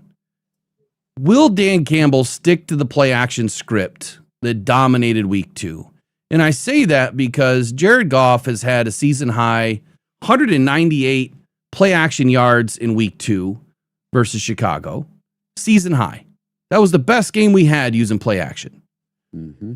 The Bears allowed 9.2 yards per attempt on play action, which is the 4th most in the league. But they also lead the league with 8 interceptions against play action. So it's high risk, high reward type strategy. The question for me, though, is, or for everybody, would be why did we get away from it? Why did we have such an amazing offense in week 2? And then we get away from it? And we don't go back to play action. I understand that your run game has to be working a little bit more, and in some of the games that it was working, we still didn't go to play action. You know, you go look at the games where Jahmyr Gibbs went off, we weren't going to play action as often. But the games that Jahmyr Gibbs was, the games that Jahmyr Gibbs was on, we weren't going to play action as often. And the games that he was off, it seemed like we did no play action, period. You really couldn't. So will Dan Campbell stick to more of the play action script this weekend? Does it only depend on the run game? What do you think? It only depends on our offensive line. Can we gel for one effing week? Because to do play action, you have to be able to have a run game, and you have to be able to protect when the quarterback holds onto the ball. You have to be able to get those deep shots downfield, and unless we can miraculously block for a week, I just don't know how it works. I'm just hoping that Glasgow and Mahogany and Taylor Decker on that left side from the center over to the left are healthy enough for one more week, just one more week. Put it together, boys. Let's make it happen. Just 1 week. All right. Thomas Roro, you can go back and listen to the beginning of the show. I'm not going to rehash it all. Wants to know why I'm saying 2 to 3 years with a new coordinator to win. You can use the Eagles as the anomaly, right? That's not the standard. That's an anomaly. And you can look at all of the other teams in the league. When they change coordinators, what happens? 90% of the time, it takes a couple of seasons to reinstall. But if you want to hear the full take, you'll have to go back. You have to go back and listen.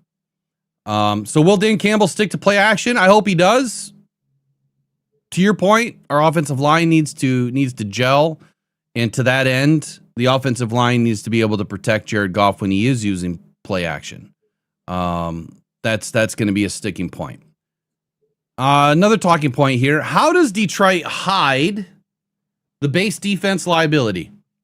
And what I mean by that is since week 8, we've seen a different defense. Since week 8, the Lions have run base defense on a league high 63.9% of snaps.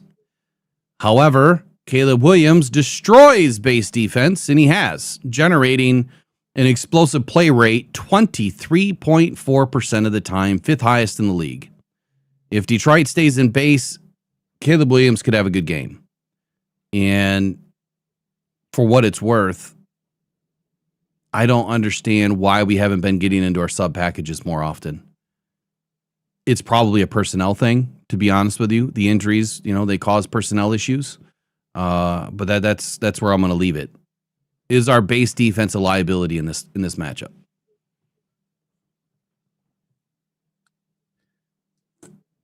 It sure is. Our poor defense. I don't even know what to say about our defense anymore. There's not much we can do when it's the walking wounded and there's just nobody left. The cupboard is bare. You have guys playing right now that were on the street 10 days ago, basically. This is going to be, it's going to take a miracle for Kelvin Shepard to put it together to have our best defensive outing of the year against Caleb Williams and Ben Johnson.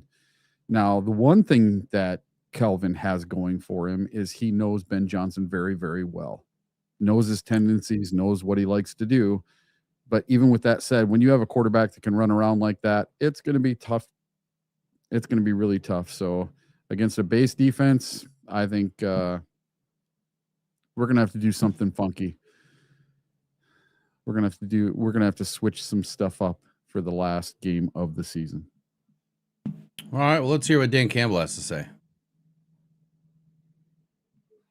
Welcome back to another opponent preview with the head coach, Dan Campbell. And coach, one thing we know your team is playing for, sweep of the Bears this season. Why is that motivation enough heading into this one? Well, I think it's just to win. Let's start there, man. We need another win. I mean, we're on a streak right now that we don't want to be known for and to have, certainly. So, look, it's another division game, last one of the season on the road. We did get them the first time, and so they'll be ready to go. But, man, let's just find a way to win. Up first, Caleb Williams at quarterback. This is round 2 against him. You probably won't have Rome Odunze in there, but he will have DJ Moore. Those two, when they need a clutch play, they can come up with it. What does it look like on the tape? Well, you're going to look at it here. Hard play action pass. They've done a great job with the run game, which really helps their play pass here. His ability to... Loveland, tight end, rookie for Caleb Williams, turned into a go-to receiver. 94 receiving yards last week and a touchdown. How have you seen Loveland grow? Because he wasn't a factor against you guys in round 1. Well, yeah, that was like his second game, And look, we like Loveland, did a lot of work on him, and he's just gotten better and better. He's gotten more reps. He's a lot like Laporta in that regard, man. He's a young guy that's played a lot of reps and is getting better and better. And this is old pirate route. It's just a double move. You get lost behind the coverage and go. Takes a while. Good protection here. But he's doing a good job. I mean, he helps them in the run game. He's a weapon on offense in the pass game, so makes him pretty dynamic. Another dynamic playmaker is defensive end Montez Sweat. 9.5 sacks on the season, 16 QB hits. But what kind of disruption can he be in the run game as well? Yeah, he's a big, long guy. We know him well. He's been in this division for a while, but this is him. I mean, look, he plays with leverage, and he wears tight ends out. He knocks them right back into the hole here.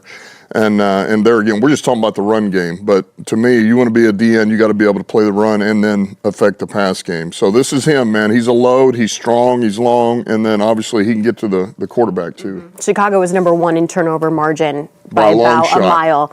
Kevin Byard, he has 6 INTs on the season. He's a large reason for that. Why is he so sticky in that coverage? Well, this has been a good scheme for him. DA and those guys have done a really good job with him, and he's got a knack for the football right now. And I tell you what, man, we talk about it all the time, but the takeaways, they come in bunches, and then it becomes contagious. And right now, these guys are getting tips, are getting overthrows, but he's showing some range here to go after these footballs. he's really thriving in this defense right now. That's Right, last one discipline. of the season, Coach. It's hard to kind of say that, but you know what your team is made up of. So how important will it be to just see the identity of the Detroit Lions come out here in this final one? Yeah, it's going to be important. It's very important. This has not been what we wanted it to be to this point. We have one more to go, and there's no reason why we can't go out and win this game. So it's going to take all of us, and we got to play good, clean football, and we got one more. All right. I am impressed by that zone look. I'm impressed by the hustle over top with the safety there. It's exactly what we've been missing, Eric. That to me is like that is watching Kirby Joseph do his thing. That's watching Brian Branch do his thing. And our linebackers dropping back like their linebackers were. That is perfect execution right there. And I'll say that right now the Bears are the sum of their parts and pieces. They're healthy. They've got a defense that is playing at a high level. Now, to that end, they didn't bring in Dennis Allen to completely reconstruct, rebuild the defensive identity. They're still doing a lot of the same things that they were doing last year. It's just repurposed, if you will. So when you do talk about bringing in a coordinator, yeah, if you brought in a Dennis Allen type and you're able to repurpose what you've been doing, yeah, things can they can gel a little bit quicker. But how long did it take Chicago to do that? Right? It took them several games before that defense started to play together. But what was the biggest caveat to that defense having success? Turnovers. So when you have turnovers, you can disguise a bad defense. And that is more so than just turnovers being the catalyst for a defense to be playing well. You're disguising ugly defense through turnovers. And I think that's what the Lions did last season. We disguised a very ugly defense that was down to its third and fourth string because we were getting turnovers. It's the same thing that the Bears are doing. If they do not get turnovers in this game, it is going to be hard for them to win. If they don't get turnovers in the playoffs, it's going to be hard for them to win. Here's an interesting stat. Let me pull it up on this side so I can get the Lions team stat up real quick. Let's see. Oops. Need total. Where's it at? I think it's total defense, isn't it? No, it's not.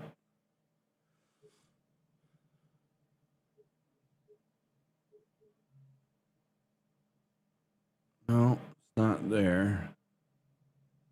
Go all stats. Hold on. I'm looking for sacks. I don't know why I'm not able to find sacks right now. Yeah, I'll just go to Fox.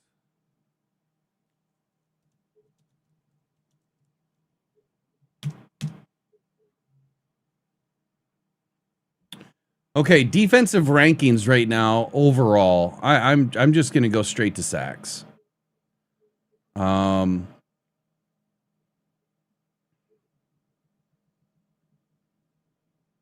Lions are sitting at, my God, 4th in the league. We are 4th in the league with 48 sacks, and we are 5 sacks out of second place. We're not catching Denver. Mm-hmm. We're 3 sacks behind Cleveland. Where's the Chicago Bears? 21st. 21st, and they're winning football games. Eric, does the Chicago Bears have 2 players with 10 plus sacks? No. Nope, they don't. Sweat leads them with 9.5.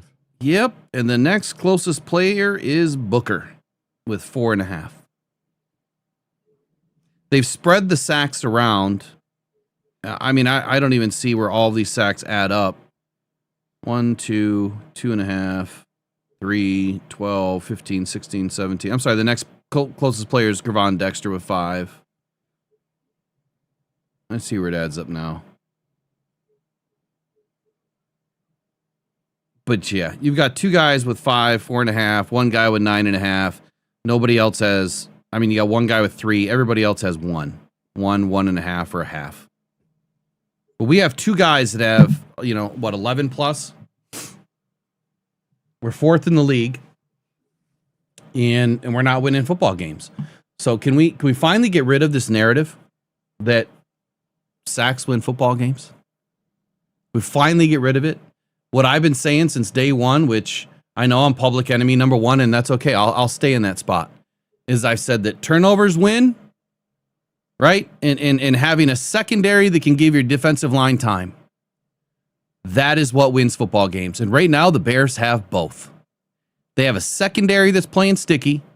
They have a secondary that's getting turnovers, and that's allowing their defense to play smart and allowing their defense to have time. If you go back and look at that play that they showed on that zone look, if you look at the left side of their defense and you see how that defensive end didn't just crash in. Nope. He went with a long 2-arm, held that tackle out. It started rolling out to his right. He starts rolling out to his right to force everything back in. Ball was away, didn't matter. But that's playing smart defense. Don't crash in all the time. Don't just set the damn edge. That's all you have to do. Let the sacks come when they come. We never had the guy on, which maybe I'll have him on next week, but I'll give you a taste of what he said, and I'll let him say the rest. They know Aiden from Divine Child, and they said that Aiden is the number 1 most selfish football player ever on that team. That all he did was freelance. All he cared about was his own stats. That was that Divine Child. I don't really see anything different. I really don't. He's constantly just trying to get after the quarterback without thinking for a moment that there's other ways to win football games. Just play smart. Set the edge. Control the run. If you don't control the run, everything else is going to fall apart. And so it's their opinion. It's what they know from playing with Aiden. And I'm only saying that because I feel like it's a big part to this defense as to why this defense just doesn't get over the hump. Because some players are just more, in tune with having their own stats. You are a much better football player when you play as a team. You're a much better team when you play as a team. And that's what they have to do in this game. If they're trying to go out and win this game on their own, we're not going to win this game. We have to play as a team. You have to play as a hive. I haven't used hive defense in a long time, but to me, that is a defensive strategy where, all of your guys are working together towards the football. They're all working together towards one common goal. Don't let up the run. Everybody get after the pass, but do it together, right? Wherever that ball goes, you should have 4, 5, 6 helmets there at the tackle. It's a little different when it's a downfield pass, but you need to be there together. That means that you're swarming. That means that you're working in unison. That means that everyone has an understanding of where the play is going. But if you got 2 guys way over here and 2 guys way over there and 2 guys getting the tackle in the middle, then those 4 guys didn't have a clue as to where the ball was going. And that's a problem. Can't have it this weekend, not against this team. Dan Campbell says this game's very important. Do you agree? Yes. I think so too. Can Aiden Hutchinson continue his historic 4th quarter dominance? Since I'm bringing up Aiden, let's say something good about the guy. Hutchinson leads the NFL right now with 39 pressures in the 4th quarter alone, 2 more than any other player since 2018. If the game is close, late in the game, Hutchinson statistically is guaranteed to wreck the game or lose the game. I think it goes both ways. We've seen both happen this year. Mm-hmm. What do you think Aiden needs to do in this game that is going to be historic and meaningful. Hold his edge and let Caleb Williams come to him, force some turnovers, and the Lions need to win the turnover battle. And that starts with our defense. Defense. Just everybody stay home. Everybody do their job. Sacks will come because Caleb will run right to you when he's trying to run around the edge. If he's flush from the pocket, he's going to try to get around you, and that's where he's most dangerous, is running out to the right, running out to the left, and when he's on the move, throwing the ball, playing backyard football, because he's not the best at reading a defense and staying in the pocket and throwing the football. So when you got somebody that runs around like that, force him to run around you. Force him to get as wide as you can. Don't let him don't crash down at all. Let the sacks come to you. I think he could get some sacks. I think if Caleb tries to do one of these stupid tight end screens, that Hutch could intercept another one. He very well could get another one. And that could change the whole entire landscape of this game. I would love to see Aiden get 1.5 sacks in this game and get to 15 sacks on the season, which would be his most for any season so far he's had. I'm less concerned about the sack numbers. You know, I've never been that concerned about sack numbers. I said Aiden would have 12 this year. I've never been in the boat of the guy needing 15 or more sacks or 20 sacks or breaking the sack record. And here's why. Myles Garrett's about to break the sack record.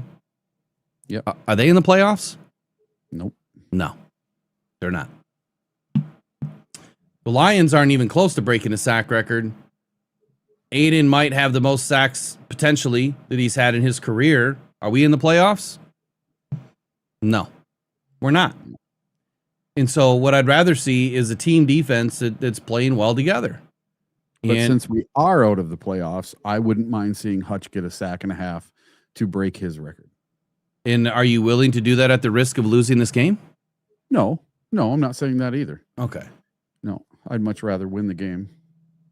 All right. So Hutchinson with 0 sacks, we win the game, or Hutchinson with 2 sacks, we lose the game? What's more important? I'd rather you have 0 and we win. Okay. Let's win the game first. Let's focus on that. And then if those sacks come, man, they come. Yeah. You know what? That's just, I'd rather see him get the TFLs. I'd rather see him on both sides of the ball. AQM too. I'd rather see them bottle up. We will see an end around. I guarantee it. We will see them try to bait that side of the football field, and I'd rather see him force that play inside. I don't care if he makes a tackle. All I care about is both those guys turn it inside. Do what you're supposed to do on the edge. Turn it inside. Especially after Jordan Addison had a 65-yard end around on us. So you know that play's coming. You know it. And he loved to do that with JMO. So I don't know who their receiver is that's going to do it. Because it looks like Roma Dunze is out on this game, but I would be absolutely amazed if Ben Johnson does not try at least one end around with a wide receiver. Oh, I'm sure he will. Burden, man. Is Luther Burden better than JMO? A lot of people think so. A lot of people think so, and they might be onto something there that Ben got his JMO through Luther. But Luther Burden has been incredible this year. He really has. I saw something in the chat earlier. Someone was saying, I don't know who it was, but that sacks turned into turnovers and the quarterbacks don't like to get hit. I would say that's less likely, but at the same time likely. I would rather see pressure and getting to the quarterback. You can still hit the quarterback and affect them without getting a sack. But if you're getting pressure on them, I think that's the most important thing. But in this game, if you are not setting an edge and not bottling up Caleb Williams and forcing him to beat you with his arm and you allow him to run, then we're in trouble, right? You have to keep him bottled up. You have to have a spy on him. And this is another game that the Ravens defense, exactly what we did against Lamar, that's the defense that we need to use. Unfortunately, that was week 3 when we were a lot healthier. So I don't know how that's going to work. Yeah. I don't know how that's going to, when we don't have Branch and Kirby back there, roam in the backfield. Our zone defense has not been great. And then at times it's been great. We need to find that medium. Will drops save the Lions in this game? Here's why. Caleb Williams leads the NFL in air yards lost, 370 yards. The Bears have 13 drops on downfield passes. It's going to be a cold game, depending on whoever's app is right, whether it's going to be windy, whether it's going to be drizzle, whether it's going to be dry, whether it's just going to be cold. That affects the ball. It does affect passes. It does affect your hands. So even if we blow coverage, Chicago's receivers, Monangai, Odunze, and Burden often bail defenses out with drops. Can we get lucky this weekend? Eric, what do you think? Very well could. I don't know what do the Bears lead the league in drop passes? 13 on downfield passes. Yeah. 13. It very well could. When your hands are cold, it turns them into bricks. Yeah, it could help us. I wouldn't mind it if it did. If Amon-Ra St. Brown plays in this game, the biggest chess match is him and Jalen Johnson. Jalen Johnson is pretty much back to his elite form. Took him a minute, but he's allowing just a half a yard per snap in the last 2 weeks. He does align at left corner 95.7% of the time. The Lions can't exploit this by moving St. Brown to the slot or to the opposite side to avoid Johnson completely. What should the Lions do this weekend? Should we put J-Mo on the other side and put, speed, on Jalen and put Amon-Ra on the other side to give him more of an opportunity? Or do we run elite at elite? I personally feel it's a mistake. If you know that Jalen Johnson is not traveling, then you need to put somebody else out there. Maybe it's Tesla. Maybe you put Tesla out there more, and you go to a 3 wide receiver set more often in this game, and you put Tesla out there, and you put J-Mo and you put Amon-Ra in tight. That's an opportunity. Maybe you put 2 wide receivers out on his side. Maybe you put Tesla and J-Mo out there. Both guys have some speed. He's going to have to make a decision. I think the biggest thing that I don't see with our defense this year is confusion tactics. Forcing teams to make a decision. And sometimes that split decision on who you're going to take and which route you're going to cover is the difference between a quarter second, and that quarter second is Jared Goff, being able to find enough separation in you, to get you the football. I want to see this offense utilize more confusion tactics this weekend. I have no confidence in it. I don't know that we're going to, because we haven't done it yet. Any thoughts on that? Well, Amon-Ra doesn't line up in the same position on every play. He's all over the place. So I think just the way our offense is, that he's not going to be lined up on the same guy every time if they don't travel.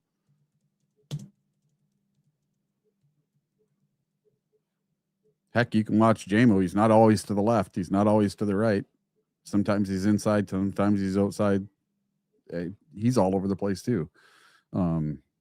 That was one thing that I think the offense gets right, is that they don't just leave a player in the same spot the whole game. Some defenses, they follow him around. Sometimes they don't. And the ones that don't, they might have a tougher time. I don't think this Bears defense is the be-all, end-all defense. I really don't. I think they've gotten very, very lucky in a few games with some very lucky tip pass interceptions. And I remember back towards the middle of the season listening to someone, I don't know if it was like Eisen or what, but they were saying that the Chicago Bears just can't, their defense can't keep this pace up of 4 or 5 turnovers every game. They just can't, and they haven't. How many turnovers did they have in the last game? 1. I just want to see him spread out. And I see that K-Biz says the same thing. I want to see him spread out a little bit more. We've been running a lot of tight formations, and for whatever reason, I really want to see Tesla utilized as a tight end. Look, this is a game that we needed our tight ends big time. You know, was it Ferksker last week that caught a few passes for us early and then slowly dissipated? I was a little surprised by that. But why don't we just put Tesla in there at tight end and have him run routes out of that, you know, out of that position? I know he's not big enough, you know, to be a tight end, but putting him in there and allowing him to free release on just about every play, I think that helps. And you know, this is why I think you go to 6 and 7 man protections. If you go with a 6-man protection, you bring in an extra offensive lineman. So that'd be 6, 7, 8. That leaves you 3 weapons on the outside. You can bring Tesla in tight. You could put him in as the tight end and have the other offensive lineman, you know, eligible. And then he's back. And then that way you don't cover up and he can, you know, free release. Offensive lineman to his right shifts in, kind of like a twist on the offense, takes that defender, and then Tesla's gone and you hit him up the seam. Like, can we use some new strategy ever? Well, I don't get why this stuff is hard. I know sometimes I make it sound so easy, but it's really not. Amik Robertson, is he going to stay in the slot this weekend? Robertson is significantly better when he's in the slot, 5.6 yards per target allowed rather than on the outside. He's allowing 9.8 yards per target this season. With all the secondary injuries, forcing a lot of personnel shuffles, keeping Robertson inside is a critical move, I think, against this Bears offense and our Detroit Lions pass efficiency. I think that we should hopefully see Robertson on the inside. I don't like the fact that he has a club on. I don't want to see him on the outside at all. You probably have Rock Ya-Sin out there and DJ Reed more than likely lined up as CB1, CB2 with Robertson on the inside. I really don't have a thought either way on this other than let's just leave him in where he's good. He's great in the slot. My question, though, is who's running the slot routes, though? That is one thing I did not look up. Let me go to Next Gen real quick.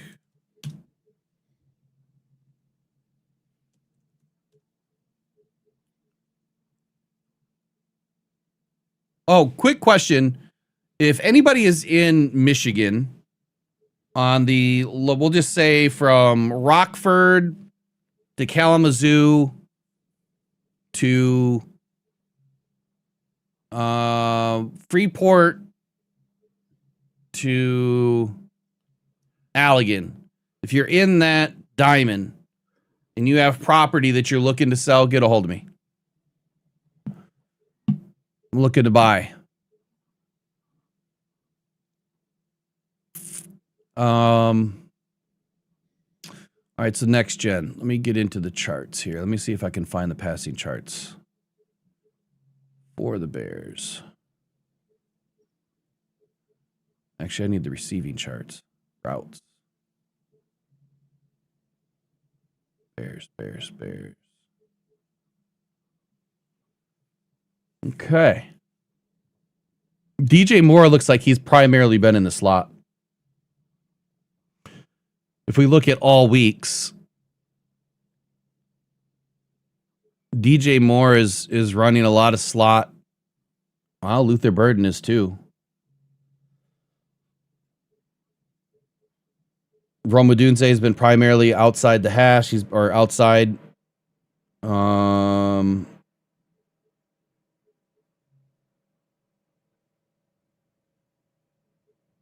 Last week, week 17, man, Luther Burden was everywhere. He was running a lot of routes from behind the line of scrimmage. That's what I'm seeing. 1, 2, 3, 4, 5. They run that hitch route.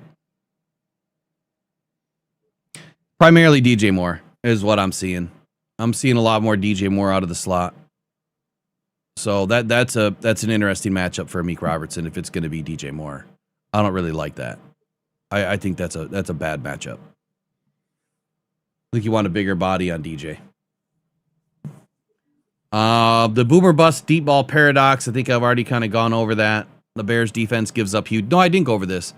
The Bears defense gives up huge plays, 56.8% completion allowed.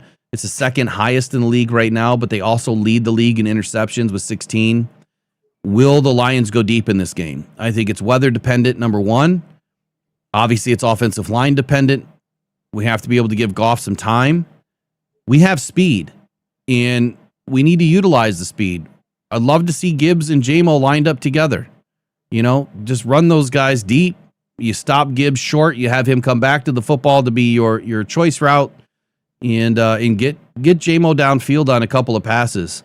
If they're giving up 56.8 completion percentage, which is the second highest in the league, why would we not use that against them? I don't know. Any thoughts on this, Eric? Why the hell we wouldn't use J-Mo deep in this game? You have to. And listen, the Lions have nothing to lose by taking everything and throwing it at the Bears.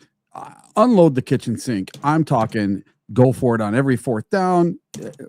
Screw taking the points. Go for it. Win the game. Throw everything you have at them. And if that means throwing some deep shots, let's get it going. One of my 5 bold takes today, I'll give it to you right now. J-Mo gets a touchdown, and he gets 167 yards to reach 1,200 yards on the season. Say that again?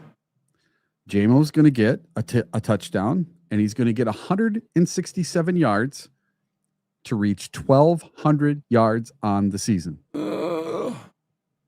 And 8 touchdowns. Is that my? So I'm so far behind on getting caught up on my my season long posts. But I have J-Mo for 1,200. Yeah, I did. Yes, I know I did. I think you said 11. No, I think I have him at 12 as well. Did you? Yeah. I mean, it's I don't remember. It's the same article I've been doing all season. Yeah, it's been so long I don't remember. But that's one of mine. Is I want to see J-Mo get to 1,200. I want to see Aiden get to 15 sacks. And I want Isaac Tesla to break out and get 2 touchdowns versus Chicago. And my number one is Jared Goff throws 4 touchdowns to tie his record for touchdowns in a season with 37. Yeah, this is definitely some bold takes. Damn, It's 10:30 already? Yes. Holy shnikes. I know, we didn't get to hardly anything today. Okay, Eric, you take over. What is it you want to talk about? You go for it. All right. I'll shut up for a since minute. I told you some of my bold takes, I'll finish it up. Jahmyr Gibbs and David Montgomery both eclipse 80 yards rushing in this game. So I got a few extras this week. Number 6, the Lions defense holds Caleb Williams under 270 passing yards, once again stopping him from reaching the milestone of 4,000 yards in a season. Number 7, the Detroit Lions win the turnover battle. And then my prediction for this game is simple. Get up early, get up often, and break the spirit of the Bears by halftime. So Caleb Williams is sitting on the bench. Why not? Ben Johnson likes to look ahead during big games. So maybe the Bears will go empty backfield on 3rd and 1 from their own 17 while Caleb Williams fumbles or gets intercepted, breaking the Bears' spirit before halftime, headed into the playoffs on a 2-game losing streak. I'm taking the Lions 37, the Bears 13. Did you just call the NFC Championship play? Yes, I did. Is that what that was? That's exactly what that was. Oh my God. I hate because his mind is never on the game. It's always on the next. I hate Ben Johnson. I will never forgive him what he did in the NFC Championship game. I mean, I get it. Like, I've been pretty staunch in my take that I don't think that we were winning anything last year, but we still had an opportunity. And in the fact that game went down the way that it did, calling plays that we've never called and doing things that we don't normally do and getting way outside the box, it just, sometimes you just got to stick with what works. And I swear to goodness, I don't know because I haven't watched every Chicago game this year. But has Ben Johnson ever not run on 3rd and 1? I don't care where on the field, but has he ever not run on 3rd and 1? Not before that. I would love to know this year how many times he's thrown a pass on 3rd and 1. I would love to know. I'm gonna bet without even knowing. I'm going to bet or guess that it's probably 90%, 80% of the time they've run the football. Yeah. 80% of the time. So you kind of did your takes. Or I guess you did your takes.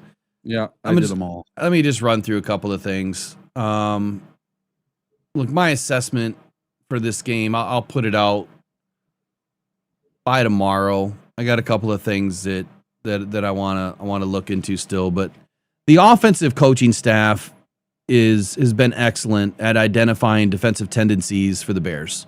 From their opening drive, generating a high EPA and success rate before defenses usually adjust to what the Bears are doing. They've been extremely good at scripting, the first 8, 10, 12, 15 plays.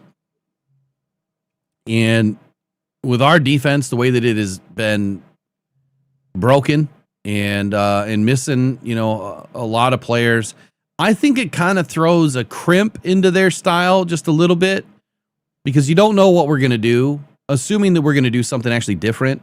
Or maybe, maybe we kind of get out of our own tendencies a little bit. And I hope that we do. I hope we throw them something totally different.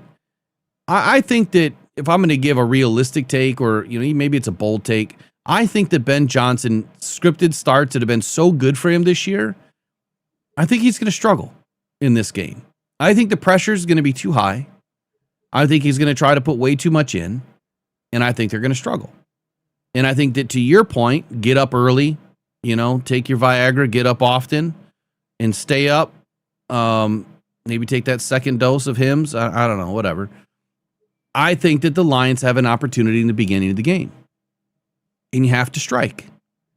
So if what I'm thinking is a possibility, and it happens, that the Lions can take advantage of the Bears stumbling out of the gate, that is where the deep play action pass needs to come alive.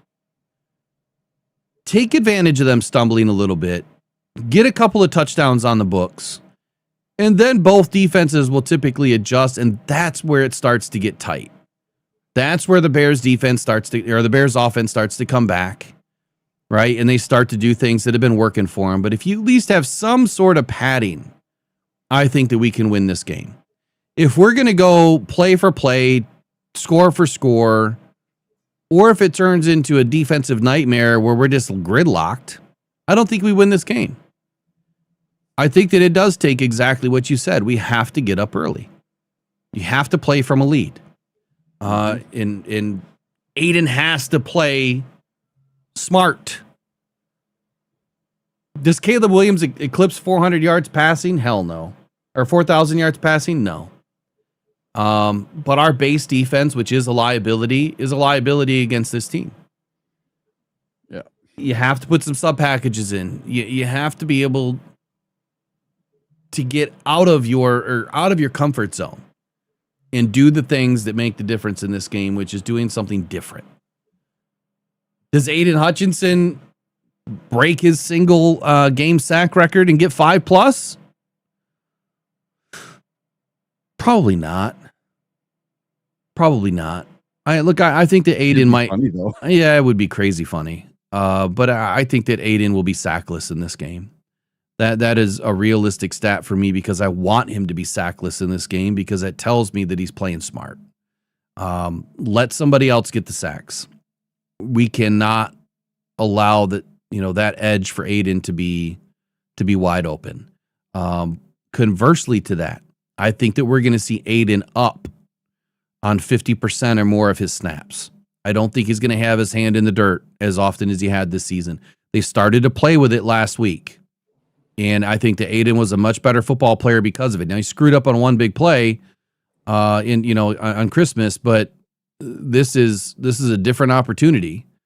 And He's got to do something with this get off, which is 0.79 seconds. He has to improve here. And he has to be able to get after, Caleb Williams when he has the opportunity.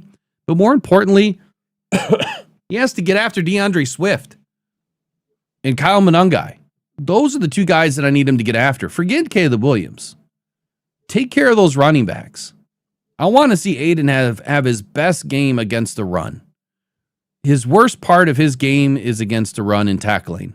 I want this to be Aiden's best game against the run and tackling. That's what I want for Aiden. Play smart football. Forget the sacks. Get those TFLs. Take care of Swift and Monangai. For the Lions, I'm going to have the Lions giving up zero sacks, despite the injuries, despite the ninth different offensive line formation going into this game. Eighth offensive formation going into this game, and generating a lot of negative yards before contact the last several games. This is where I think the Lions step up and the offensive line starts to play to its strength that we used to have. So the bold take is the Detroit backups, the Lions backups will be better than Chicago's front four this weekend, which is huge because they got some all pro players over there. Number 5, I guess, for me is Jamison Williams and Rome Odunze. I'm doing a combo take here. I've got both defenses are bottom tier at defending the deep ball right now. The Bears allow 56.8% completion percentage, and the Lions allow the highest rate of deep throws in the league. So you've got the two worst teams on deep passes. This won't be a chess match. This is going to be a track meet for these guys. I have Jamison Williams and Rome Odunze combining for 4 touchdowns in this game. Both of them will have a pair, unfortunately. I would love to see Go ahead. Rome Odunze is out for this game. Is he? Yeah. Hold on. Let me get back to the. Hold on. He hurt his foot in practice yesterday. God. Hold on. Week 18. Or Wednesday, he hurt his foot in practice. I didn't see that they ruled him out already. Yeah, he was limited on Wednesday, and then they ruled him out yesterday. I saw. I see DNP. Yeah, but go look. They ruled him out for this game. Now let me pull up the NFL. I'm pretty sure it was Adam Schefter reported it. I didn't see that either. Let me look. I'll find it.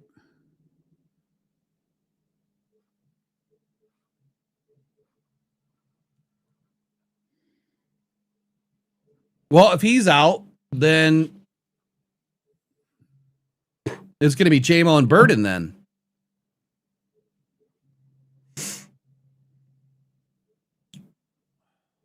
What is wrong with this?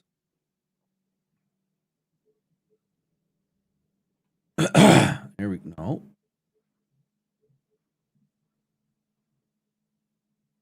What is going on here?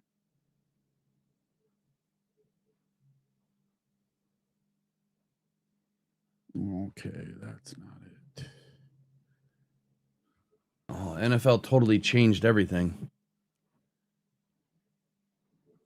I don't know if I like this new look or not.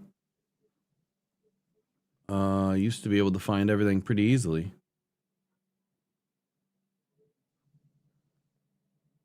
What in the hell am I in? I don't want to be in the archives.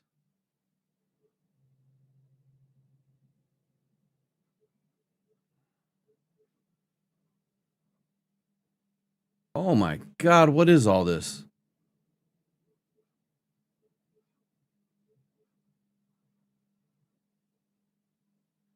All right, we're getting closer. Hold on. I don't know what I'm looking at, but it is totally changed. All right, Rome Odunze did not participate. I don't see him ruled out just yet. Oh, okay. But if he's DNP 2 days in a row, then he could be done. They're not gonna want to risk him for the playoffs. Nope. Especially that they won't have a bye. But he might not be in. Shoot. All right, we'll scratch that one. Amon-Ra St. Brown, seeing 12 targets. I think it's realistic. The game is decided in the fourth quarter by Aiden Hutchinson is one of my bold takes. The stats are undeniable. Aiden has 39 pressures in the fourth quarter. If the Bears are within one score or trailing late, this is where I'm hoping that Aiden makes a game-defining play on the final drive.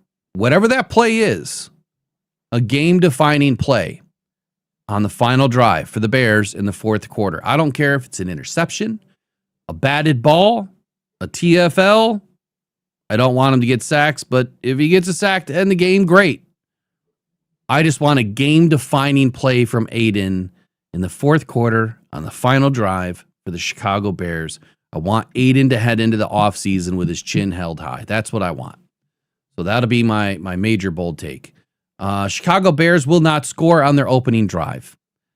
Detroit has struggled to run the ball early. The Lions have averaged negative 1.4 and negative 0.09 yards before contact in the last couple of weeks. With a makeshift interior line, like I said, their 8th different offensive line formation. Will they be able to play bully ball in this game? Probably not. But this is where I do expect Jahmyr Gibbs to have one of his better games of the year. And it doesn't mean he has to run for 200. But I do expect Jahmyr Gibbs to be involved heavily in the pass game and in the run game. He'll do 130 yards plus combined in this game, pass and run. Caleb Williams. I have Caleb Williams throwing a critical interception on a deep ball, just like I've been saying all day, that they give up a lot in deep passes, a lot of drops, and I see a tipped ball by one of the Bears' own players, and it's going to end up in the Lions' hands. Whoever gets it, I don't care. I don't know, but that's what I'm expecting that's going to happen. Prediction for the game, Eric, did you give a game score prediction? Yeah, I said 37-13 Lions. Whoa. I want to boat race them. Whoa. No heart attack game. It's probably going to be some stupid 37-35 game, but I don't want that. I want 37-13. I want to end the season on a high note. What does DraftKings or whoever say? I don't know. Let me see. Well, like, what do they have for over-under? Yeah, just a second. I got to open it up. I'm almost there. I always ask for your thumbprint every time. So let's see. The Detroit Lions at the Chicago Bears is an over-under of 50.5, and the Bears are now favored by 3. They were favored by 2.5. So what's the over-under again? 50.5. 50.5. Okay. I'm not going to go as crazy as what Eric said, but I will say this. I think that the Lions can put 4 scores on the board. And I don't think that the Lions are going to kick field goals. I think that Dan Campbell is probably going to go for it quite a bit if the weather doesn't cooperate. If there's 13-mile-an-hour gusts, they're not kicking the ball. So I think that that's where the score could be more lopsided, one way or the other, where you're giving up good field position and the Bears could score, early or quick touchdowns. But I will say this. I'm going to go straight up 28 to the Bears.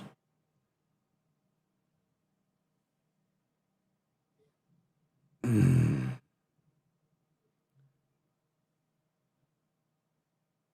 27 because they missed the 2-point conversion with 2 seconds to go. No, I'm gonna go. Shit. You know what? I'm gonna change it. I'm gonna go 30-28, and I think that's a lot of points for this game. I really do. If the Lions can do what they do, it's putting up 4 scores and a safety. So that's my final bold take. That maybe that's Aiden's game-defining play, in the fourth quarter. Maybe it's not late in the drive. Maybe he gets a safety. Maybe we back him up deep on a punt, and we get in and we get a safety on him. We end the game that way. But I'm calling a safety for the Lions on Caleb Williams, and a safety that'll actually count this time. And Lions win 30-28. There you go. Well, hey man, you got to run. Running because I got some deliveries coming. So I'll let you and Robbie kick it off. I'll listen in the background. All right, buddy. Have a good day, man. Enjoy the weekend. All right, Rob, go ahead. Let me get this open, bud. Go ahead. Should be good.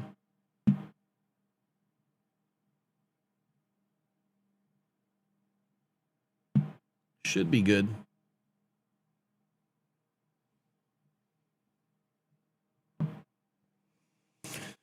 Whew.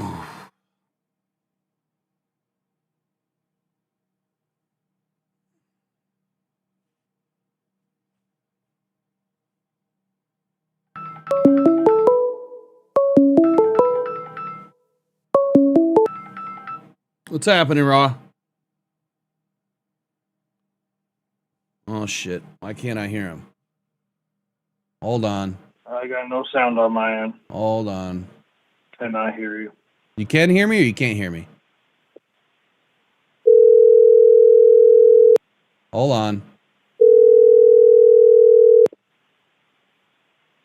Check, check, check. 1 sec. No sound. Can you hear me now? Oh, there we go. All right. It should be good now. All right. Sorry about that. What's happening, man? Not too much, man.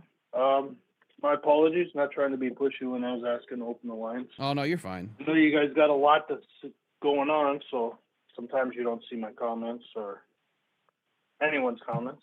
Yeah, I know we you try hard. had a lot. I had a lot on my list today. Way too much. I have like 6 hours worth of show. No, absolutely. I guess I missed the show yesterday when you guys were talking about Scotty Montgomery. Definitely would be my choice for offensive OC. I think we need to hire within the organization. I think you get a lot more out of your coaches when you promote from within than hiring from outside. Let me ask you a I question. really on that. liked his. Let me ask you a quick question, because I was pretty adamant earlier when I'm talking about defensive coordinator with Calvin Shepard and you know, and whether it's, you know, hiring from within with Scotty or not. What is your take on when you bring in new coordinators? How do you feel the first season typically goes within the league? I know that there's some anomalies with the Eagles last year, but how do you feel bringing in new coordinators usually goes down from a cohesion standpoint, or being able to get your scheme off the ground quickly and win football games? What is your general consensus about that? I will say this. Our best defensive coordinator I think we've ever had was Jim Schwartz. Unfortunately, he was a head coach when we had him. I think that's the best our defense has ever played.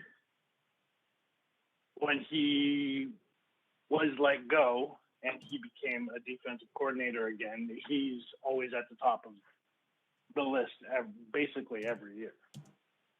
Will he ever become a head coach again? I don't think so. But to answer your question, I think we need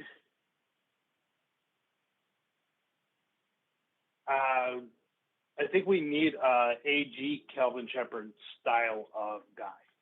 I think the understanding of the fundamentals of what they want to do is more sound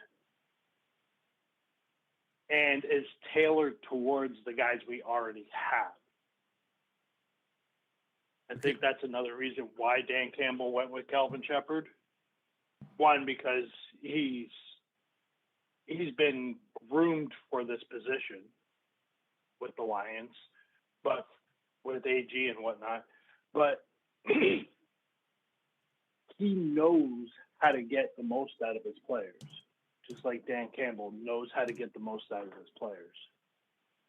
I think he sees the game from a very physical perspective, and that's what he wants out of this team. If we go a different route than Kelvin Shepard, you're absolutely right. We're going to see a regression. Not only are we going to see a regression, we're going to see guys get moved around. And it's not going to be the guys you want to move around.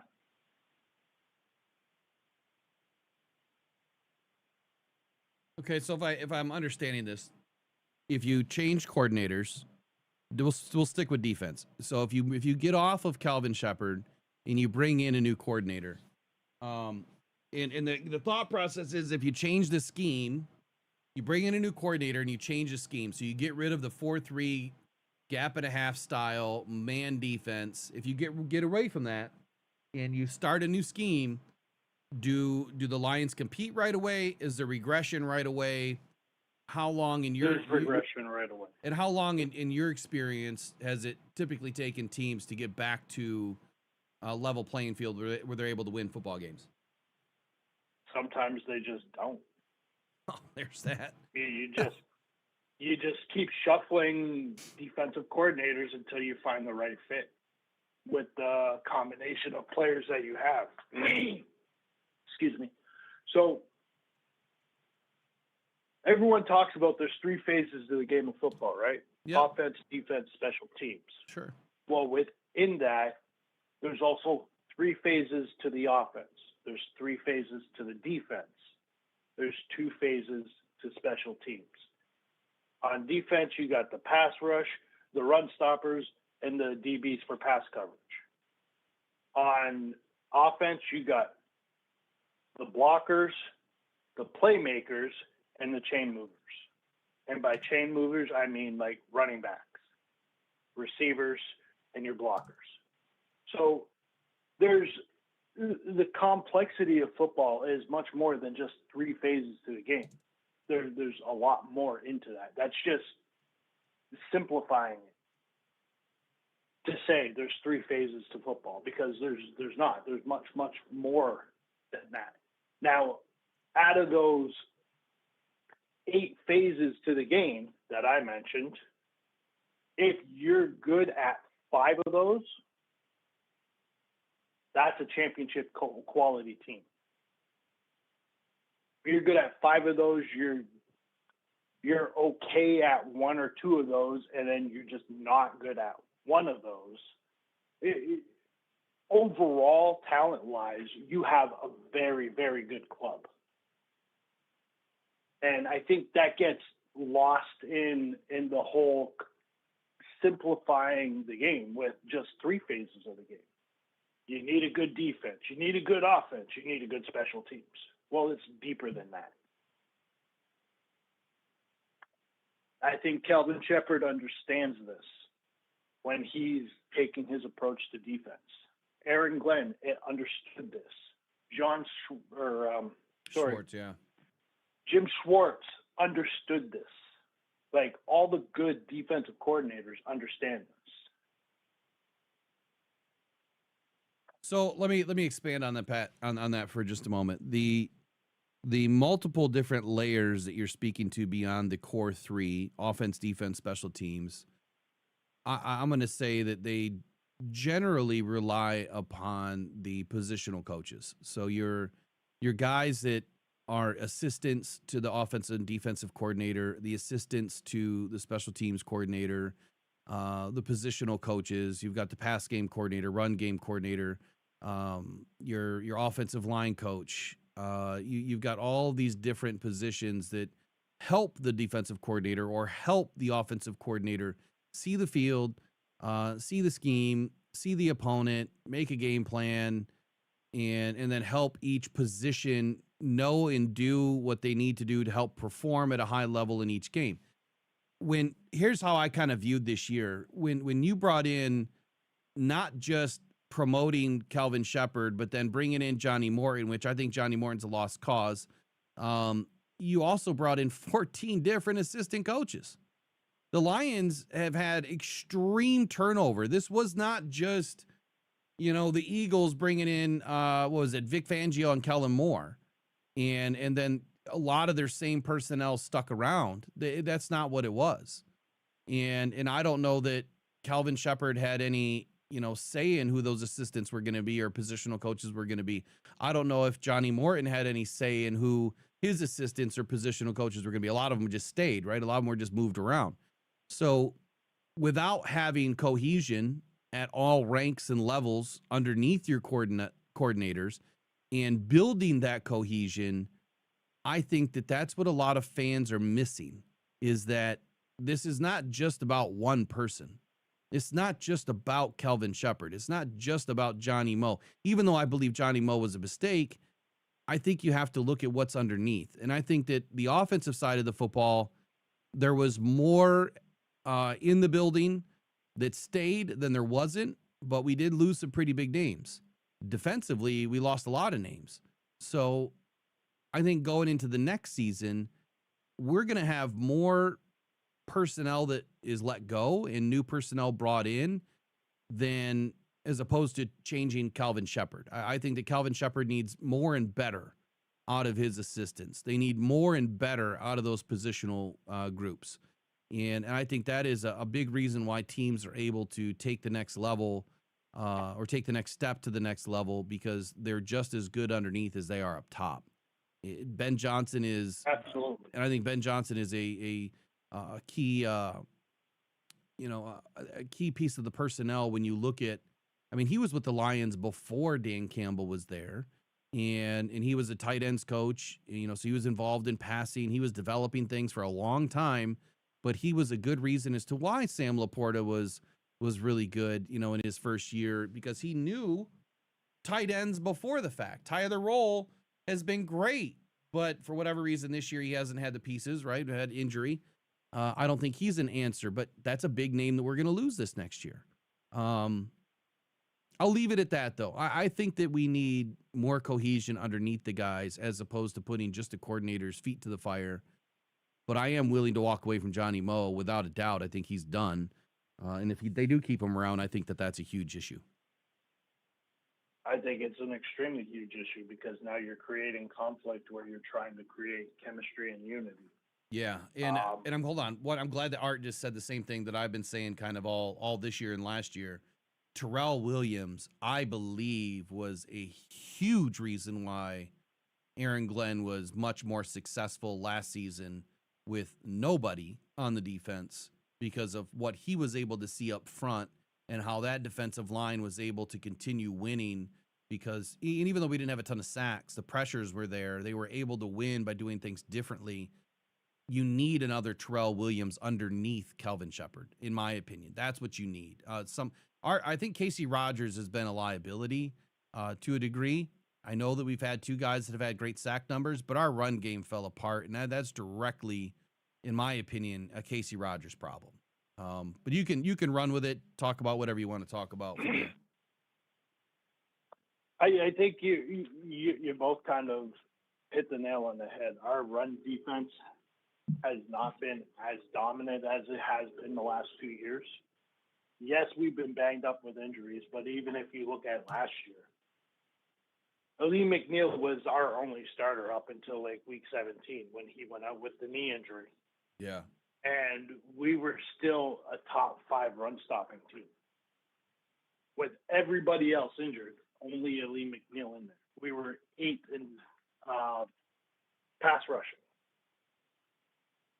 last year, with everybody injured on our D lines except for Ali McNeil. So Tyrell Williams was a huge loss.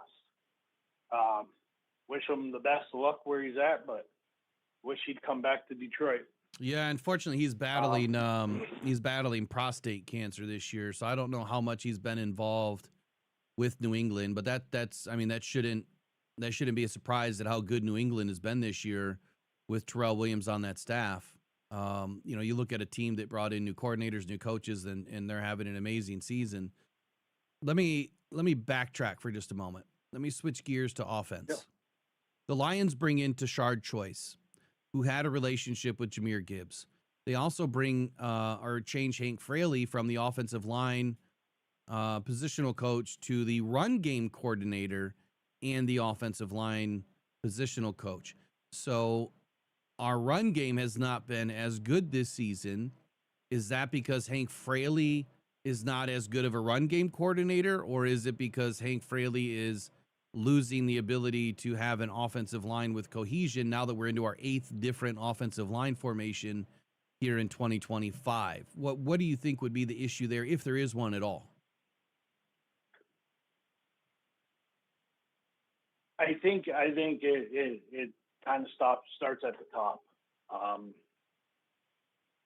I think Johnny Morton had more influence than he should have had. I mean, he was brought in with Dan Campbell and I guess trusted with a lot of this team's offensive capabilities and decisions. And it's just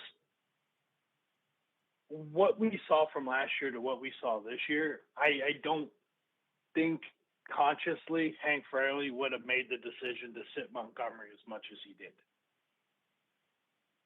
I think there's more to the situation than just adding jobs to Hank Fraley. And there's just the cohesion just wasn't there with the offensive line. It wasn't there with the offense. We were productive because of the playmakers we had, the explosive plays we had from Jahmyr Gibbs, from J-Mo, from St. Brown. But they're only Their ability. But they're only. Sorry to interrupt you, but to that point, you can only get so much out of a playmaker, right? Like, we were lucky to have those playmakers do what they were able to do when they had the opportunity to do it. But if you don't have the coaching behind it, then eventually that kind of stalls out, right? Because if you can't put your players in a position of success and you're putting them behind an opportunity to fail, there's only so much a playmaker can do. You know, they can't be great on every single play. It takes scheme in the NFL to work. So to your point, yeah, we're really lucky to have the playmakers, but the scheme was falling apart. But continue on. It was completely falling apart. And that just re-emphasizes the point of the playmaker's ability. You made the, I'll say, bold take, and I tread lightly here, that Luther Burden is better than J-Mo. Yeah, well, that's not necessarily my take. It's just, it's the narratives you see around the league. I completely disagree with that, and I disagree with that wholeheartedly. And I use the same influence or the same argument that was proposed about J-Mo a couple of years ago when he was just starting the league. Everyone said he was a bust.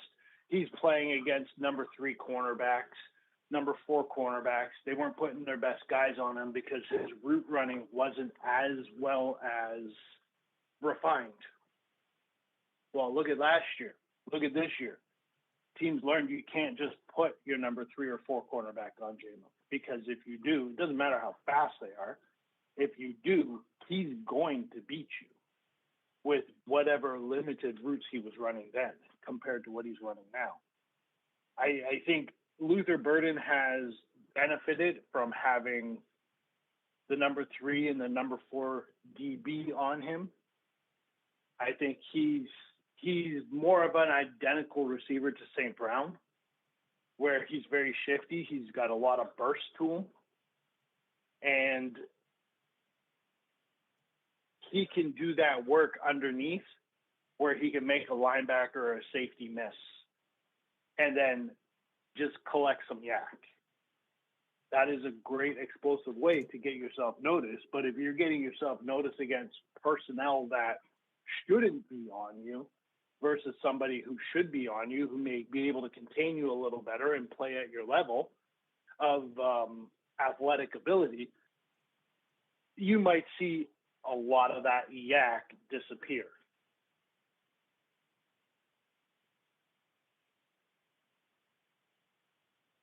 Okay. Let me switch to another player or another piece of the personnel on the offense. David Shaw. So David Shaw was another new name that was brought in with Johnny Moe. So the theme here with Dan Campbell is you bring in Tashard Choice because he has a relationship with Gibbs. You bring you transition Hank Fraley from offensive line to run game coordinator to give him an extra bump in his pay and thank him for staying. And then you bring in Johnny Moe and David Shaw because they have a relationship together. But David Shaw, when I've gone back and analyzed David Shaw and just who he was, I went and dug up my notes yesterday on David Shaw, preparing to do a video later today. Why is this pass game look so timid, if you will, this season? And when I went back and analyzed Stanford, especially, when he was there, they were more of a efficient, balanced offense. They leveraged a strong running game, but they used play action quite a bit. And then they were also methodical at times, using more of a pro style attack that prioritized control and controlling the clock. But they also featured a lot of short and intermediate throws, which is what you're seeing with the Lions. A lot of short, intermediate throws, dink and dunk is what a lot of people like to call it. And the big plays were there when needed, and it wasn't a priority. It was more so intermediate, short throws, and heavy run balance.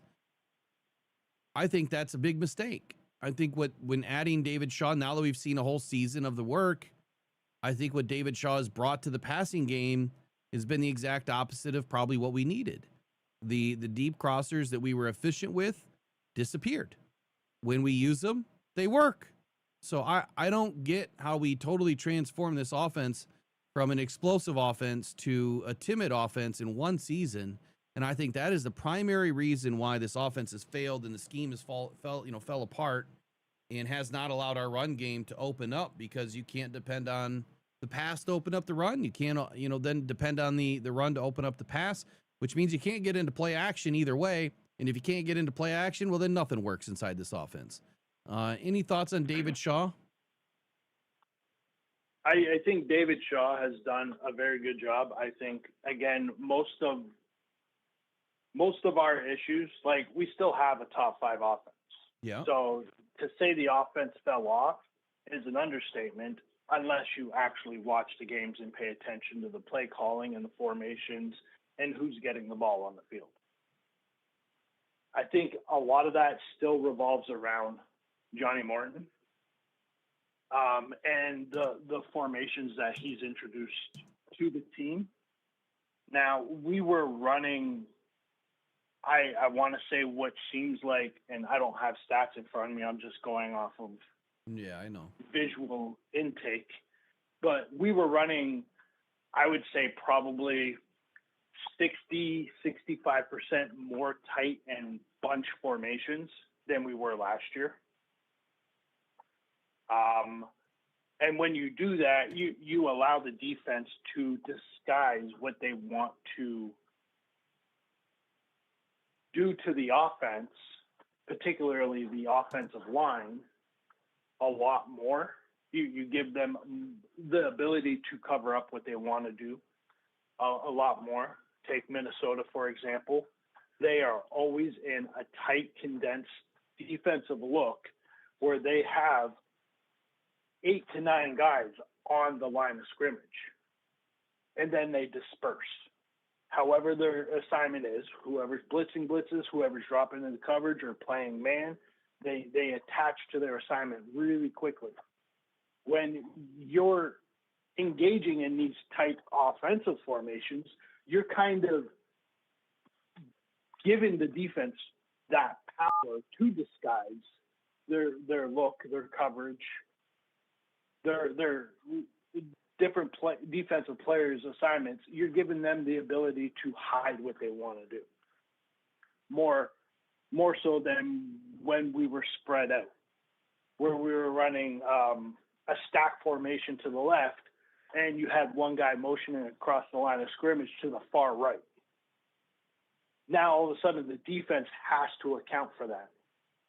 And we were doing a lot of motions, but all those motions were still in a tight bunch formation, and the defense didn't have to change any of their look. They just, okay, we're flipping the play. You go get that guy on the right now instead of blitzing, and we'll stay over here and I'll blitz. Like, they were communicating with their eyes, not with their bodies. And you're giving the power to the defense to do so in those type of offensive formations. You're removing your power and giving it to them. I mentioned that Scotty Montgomery had a really, really good interview the other day. Yeah. Eric said you guys played it on here. I missed it yesterday. Yeah. The way he broke down some of the fundamentals in that interview for each position, not just the wide receivers, not just the O-line blocking, not just the running backs, every position, tells me there's a certain level of intelligence versus listening to Johnny Morton talk at the beginning of the season when asked why the offense was stuttering, why we weren't effective week 1 when we lost, why we weren't effective week 4 or week 3. Yeah, let me. Yeah, we lost week 3. We won week 4. Let me give you the Johnny Mo answer. They do a lot of good things over there. They're an attacking defense. They play well, man. That coach over there, give him a lot of credit. We have a lot of respect for that coach over there. They do a lot of things well over there. Great defense. And then you take away what Scotty Montgomery was talking about during his very few podium interviews he's done this season. Yeah. I don't know if this was the first one or He's had a couple. Maybe his third. Yeah, he's had a couple. But the level of intellect while speaking about the fundamentals and the depth he goes into, you can just see how it reeks knowledge. It reeks pride. Not pride in, yeah, that team beat us, but pride in how we got to get better. And there's no direct blame at any one player. It's more of a positional grouping conversation. So there's a way he protects the players, but also emulates where growth needs to be developed. And I really took a lot away from how he was speaking and what he was talking about, as well as the mannerism to which he held the reporters to. He didn't let them get derogatory. He didn't let them ask him BS questions. It was very thorough but straight, clear cut to the point. I liked it a lot. Yeah, I did too. I think that Scotty is. I think he's a great choice, and I think we lose him if he's not brought up. Now, the one thing that I'll always say is, I would never operate from the standpoint of I need to elevate somebody because I'm going to lose somebody. I think that you have to have the right personnel, and you never want to be handcuffed because someone's going to move on. But Scotty is definitely going to get offensive coordinator options this season. And if you're smart, obviously you would love to keep him around. There's a reason why he's the assistant head coach. There's a reason why, he's been moved to wide receivers this year. I guess let me ask you this, and I kind of framed it earlier. Losing the names that we lost and the guys that were with this team for all those years and developing those relationships, I really believe that was more important than the coordinator change outside of Johnny Mo. I think that was a catastrophic mistake, and I will die on this hill alone if I have to, that us not hearing about any interviews at all told me that we had a problem. This year, we have the luxury that next week we get to start interviews. And for anyone that is not in the race, the Lions get to start interviews. And so they'll be one of the first teams being able to hire their next great offensive coordinator. Where that comes from, I have yet to really put my thumb on where it comes from. I don't even have any good candidates right now because a lot of the college coaches that I was looking into, they've already been wrapped up. And my goodness, looking at what Indiana did yesterday, I would love to see one of those coaches get added to this team. As far as assistant coaches, I'm not as knowledgeable about. It's not that I don't pay attention, but it's not something that gets mentioned everywhere. So unless you do a deep dive, you're really not going to be hip to all that information. Mm-hmm.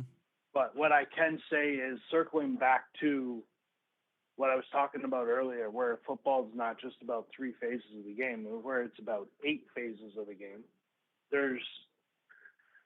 And you look at our seasonal statistics and what we were good at and what we weren't good at. We were really only good at 2, maybe 3 different parts or different phases to the game. And that's not, you can sneak into the playoffs with that kind of structure, but you're not going to go far if you do make the playoffs. But that's more of a 500 type of record that you would have within that bracket. Sorry, I'm kind of Are you good? losing my words here. I think with Calvin Shepard and the type of style of defense he wants to run, we have the pieces. We have the complementary pieces. I think this is just a little bit of a development bump in the road because of the injuries. And I know we said that last year, but look at our record. This year, I feel like just due to some of the experience of a lot of the starters that we had to play with the secondary and the offensive line, which are huge key fundamental issues, because if you can't stop the run, you're allowing the defense to open up the playbook more on 2nd and 3rd and short.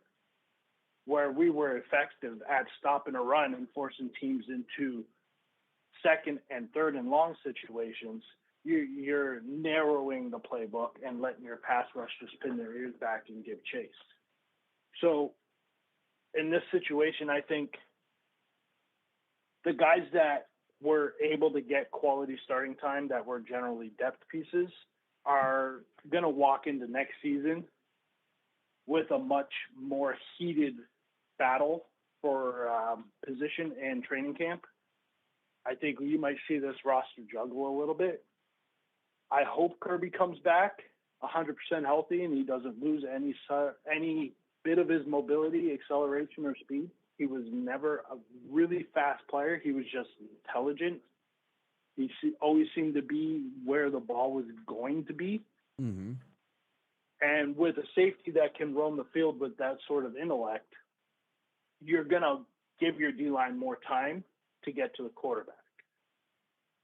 With a run-stopping core that stifles the run and forces teams one-dimensional, combined with those safeties being where they need to be because of that intellect, not necessarily that athleticism, but that intellect, you're forcing quarterbacks to hold on to the ball more frequently, which gives your pass rush more time to get there.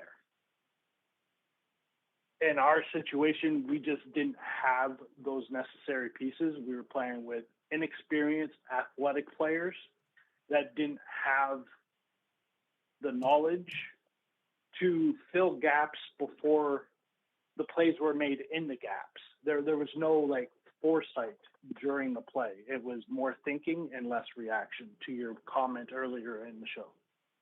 Yeah, thinking is huge, and I think that the one definitive player that I could speak to for the Lions that has had an issue with that is Alex Anzalone. You go back to 2021, he was brought in to kind of be the fire starter, if you will. He was up to speed. Firecracker. Yeah, but he was up to speed on the Aaron Glenn style of defense that they were trying to bring over from the Saints, and what Aaron Glenn wanted to run. They had a relationship, so he knew the 1-year deal that he got. Hey, I'm bringing you in to kind of help, set the kindling, right, light the fire, and then he gets an extension, and so he continues to help build. But if you go from 21 to 22, and then it was about week 7 of 22. There was a huge change, and that change was firing of Aubrey Pleasant. Aubrey Pleasant gets let go because he is freelancing. He's having his DBs freelance, doing something totally different than the rest of the defense is doing, which is a big no-no. You can't have two, front and back your defense doing totally different things. Well, the Lions finally had enough of it, fired Pleasant, and then immediately what you saw that next game is they allowed the defense to kind of play a little bit free, a little bit more vanilla while they reset a little bit, and Anzalone started to play like Anzalone. And it was probably from that game on, we think we won that game, but it was that game on that you started to see Alex Anzalone become the player that he is now, where he's playing free. And he's playing free because he doesn't have to think, I got to tell this guy what to do and that guy what to do. I got to worry about these guys in front of me and these guys in back of me because no one knows what the F they're doing. Whereas after that fact, he could then trust. And that is the biggest word you can have in football is the T word, trust. If you can't trust what's to your left, right, front, or back, you're screwed. The minute you can trust those guys to be in the right spot, you can do your job, you can play your game, and you can play with your hair down. And that is what started to take off Week 7 of 2022, especially for Alex Anzalone. That is the best example that I think I could ever make. I think a lot of the games this year, Alex Anzalone played half-hearted as well. He was a continual motor, but a lot of the plays that we were used to seeing him make, he was making with half the force. You'd see him miss a tackle on a running back. I think he's trying not to get injured so that he can enter the offseason with a clean bill of health and potentially sign his next contract. I don't think he's coming back. I think linebacker may be our third-round pick after we pick up 2 offensive linemen in the first and second round, or 2 in the first round, and we skip our second-round pick to trade back up. Wait, we don't have a third-round pick this year, do we? No, we have we have I everything think but we picked one up. no, we have everything but a third. I think that we'll have a third-round pick before it's all said and done. I think that Brad Holmes is finally going to do something that he hasn't really done yet. And that is, well, he did it early when we had the extra first-round picks. Depending on what happens in the first round, I wouldn't even be opposed. Again, it really depends on what happens.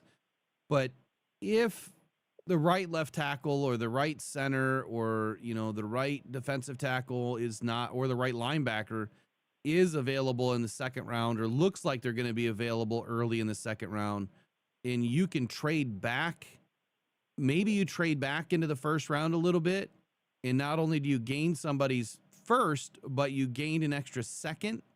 That is the play to me. So if you go from 15, because 15 is a number where a lot of teams try to move up to, or 16 or 17, a lot of teams try to move up into that category of football player. So if we could move back 3, 4, 5, 6 spots and gain a second round pick, that is how the Lions reset everything. But with that first and 2 seconds, because then you could then trade those 2 seconds to move back up into the first if you wanted to. I wouldn't. I'd rather take both my second round picks, and I think you'll still get the players that you need unless there's really someone on the board that you have to have, which is way too early for me to even think about right now. No, I would agree. It's hard to think about who's going to go where at this point, especially with the draft. It's way early. Like I said, I've almost 4 months away. Yeah, and I've said actually just about 4 months away. Yeah, end of April there. So I've said many times when I first started doing this, I think it was the 23 draft that I put some information out there. And I was watching Devon Witherspoon, and what I had said is, man, that guy was the 10th rated corner in December. And I was on someone else's podcast, and I said, the dude is a 10th rated corner. I said, you watch. He's going to end up being the first corner taken off the board, because I've watched his tape and there's no one else better. That was my thought. I was ready to die. I did die in that hill. He was the first corner taken, and he ended up being a really good corner. Now, he's had some injury issues, but a lot of corners do. But there's a reason why December will never line up with April, and that's because there's a lot of room for those guys to grow between now and the pro workouts and the combine and everything else that helps these guys propel their draft. No, absolutely. Ranking. So Those guys have a lot of room to grow still. They have a lot of information to absorb over the next 4 months. And a lot of it's vital information to kind of set themselves up for the rest of the year. Yeah, are you a or the draft? rest of their career. Are you a draft guy at all? Do you get into the draft? I do. However, I don't watch a whole lot of college football. Yeah. I tune in every now and then. I guess you can say I'm maybe a casual college football watcher, if that. But I do dig into the prospects that become available.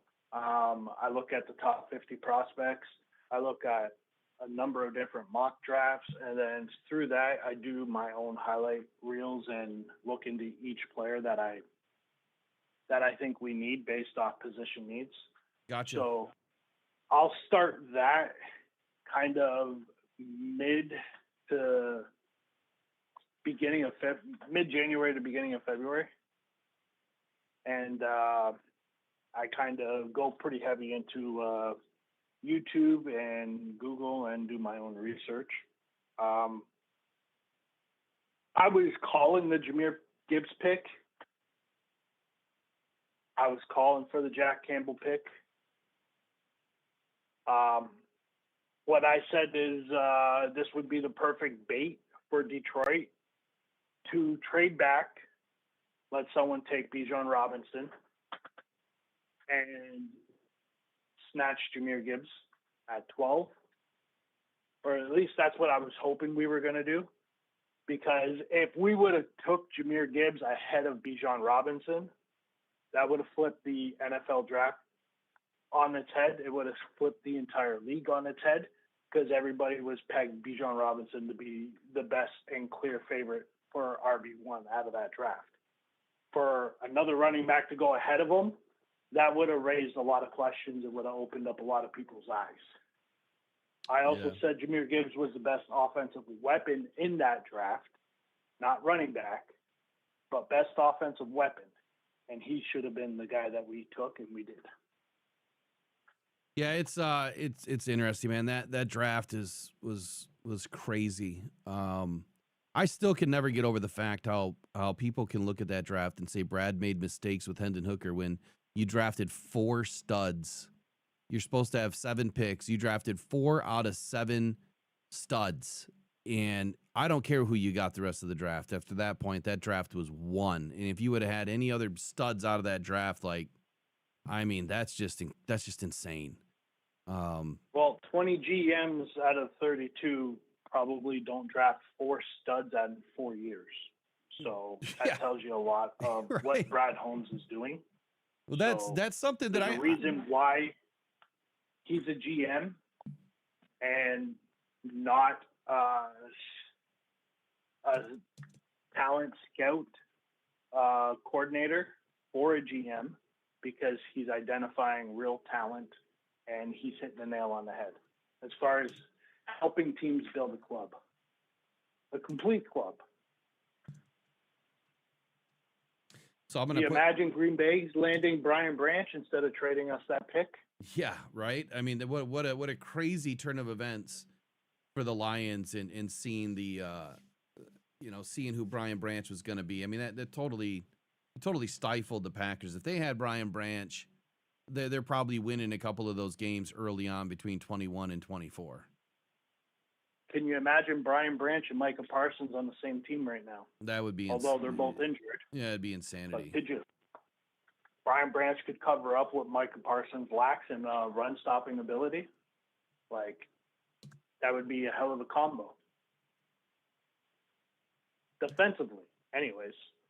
I saw some comments about JMO in chat there. He doesn't get separation. And I'd like to circle back around to where he does get separation. It's the O-line that doesn't hold the pocket up, or just gives up the pocket just a fraction too early for Goff to make that throw or read.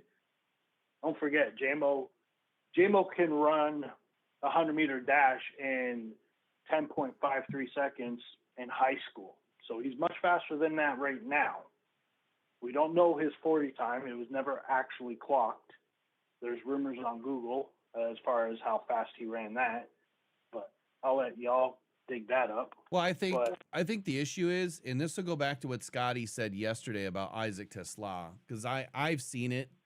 I've gone back and looked at some of JMO's tape. Like, we know he's fast, and I think Scotty unearthed it yesterday when he said Tesla has got the downfield speed, right? He has the breakaway speed, you know, when you're running longer routes, deeper routes.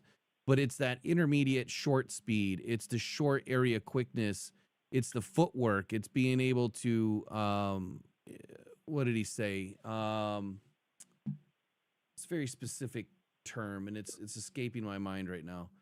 But either way. Can we just say the JSN St. Brown effect? Because both of those ran basically 4.55. Yeah, just but no, what he was saying though, And they have short to medium, very quick speed in that game, in that designed offense. yeah, Where JMO has that long speed and he's developing his acceleration a little bit. yeah, I think the issue is it's when he is making the turn at the top of his route, how he's selling his route and where his feet are maybe lacking, where his, you know, eyes, chest, hips, arms, everything that you're using to, you know, to sell a route. If you go watch, matter of fact, here's a great example. You watch that Marvin Harrison Jr. play on Deron Bland, where he absolutely freezes Bland out at the goal line, and he didn't even run a yard yet. That is the difference between creating separation with your feet and your body and then trying to use speed. He didn't even use speed.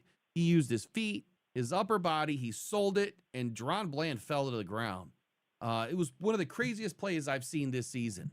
But that's the difference, I think, for JMO is long speed. He can create separation because he's just faster than you. But when he's running those short and intermediate routes where when a St. Brown, you know, he's able to sell it because he'll hit the top of his route, make a break, and he just creates separation.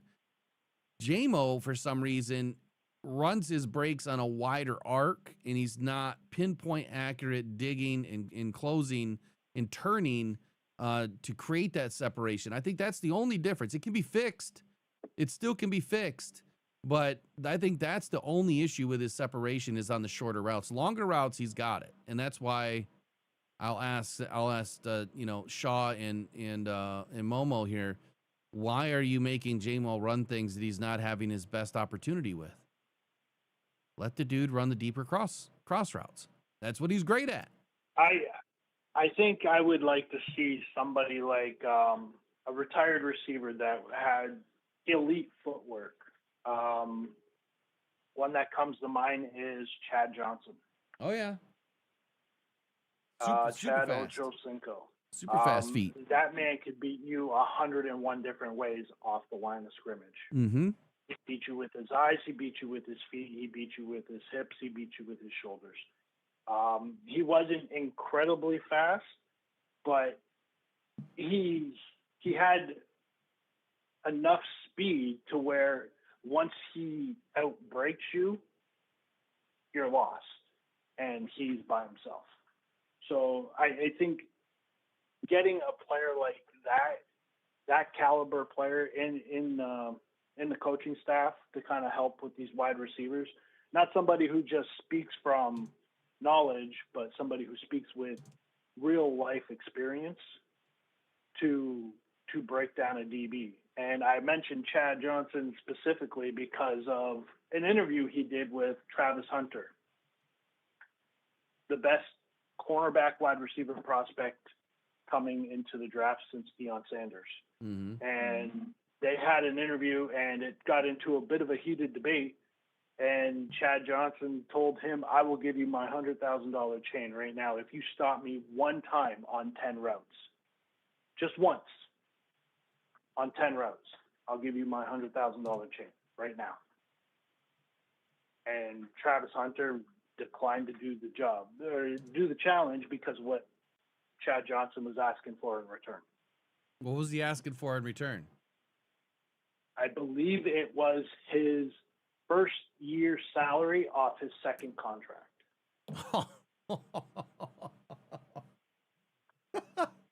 Yeah, that's a lot of money potentially. And all he had to do was beat him One one time. time off 10 routes, and he declined to do that. And Ocho Cinco's like, And what, that's 40 years old? And that's a humbling experience for a young hotshot to get that offer but decline. So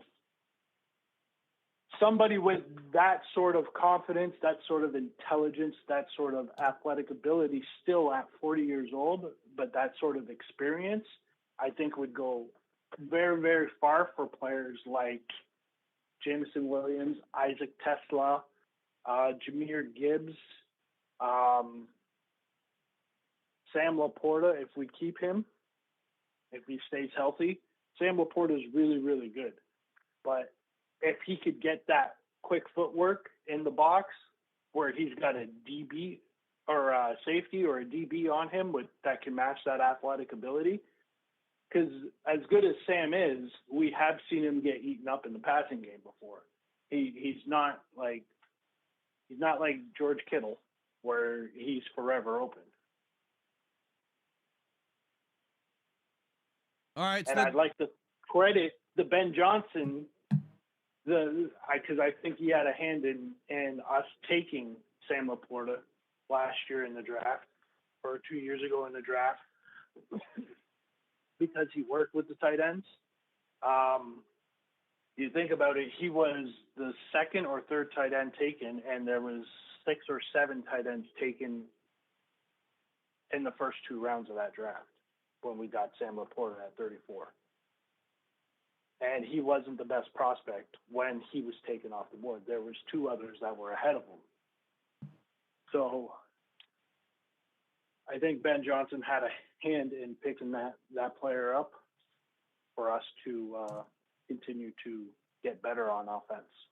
Just like he kind of went outside the box and took Loveland last year. Loveland wasn't the best tight end prospect on the board, but he was taken at pick 10. Yeah, and that shocked everybody when the Bears needed offensive linemen. Yeah, so I think that's where, Ben Johnson was.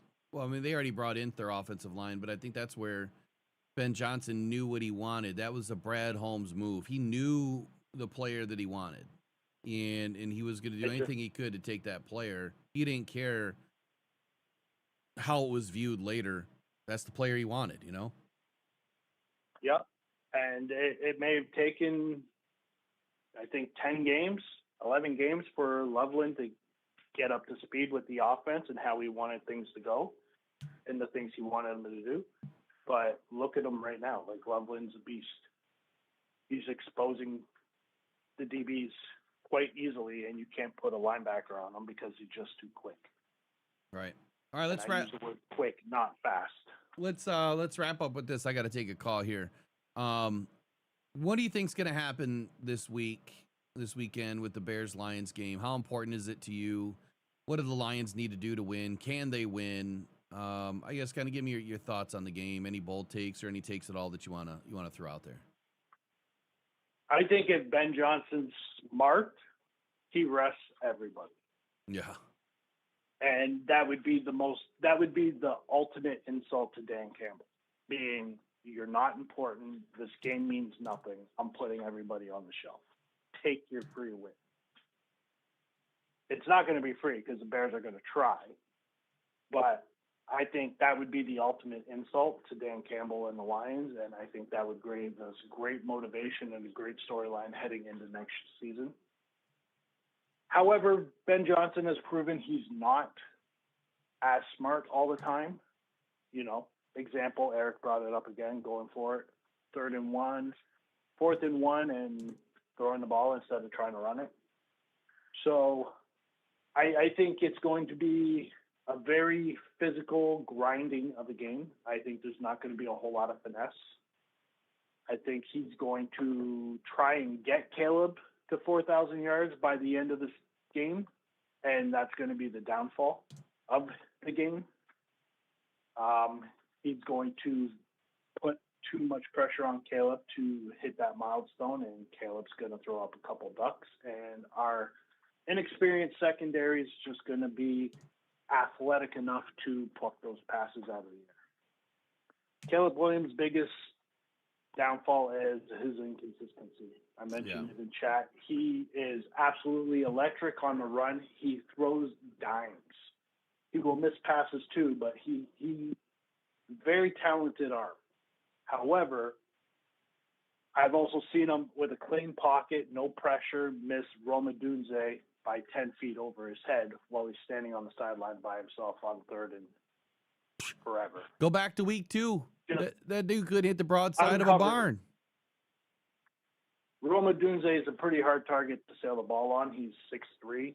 He's got a very good vertical, and if you're throwing the ball 10 feet over his head, you got some happy feet, you got some jitters, and I think Detroit can take advantage of this situation and the pressure Johnson will put on Caleb to meet his goals. I appreciate your time today, Will. You have a great day. Happy New Year's. Merry Christmas to everybody. You too, my friend. Stay blessed. Stay in good health. We'll do our best there. You too, man. Take care. Let's rock on Detroit Lions. All right, everybody. Robbie, gotta love. Always a good conversation. So if I were to kind of recap a little bit of that, it's, coordinator changes aren't easy, and I'm working on some things on the back end while he was talking a little bit too on an article that I'm gonna work on all weekend, because I know it's gonna take some in-depth analysis, and it's gonna take a lot of research. I am looking for some research help. If you guys like to research, you like get into stats, analytics, and you want to take on some projects this year, I am looking for some help.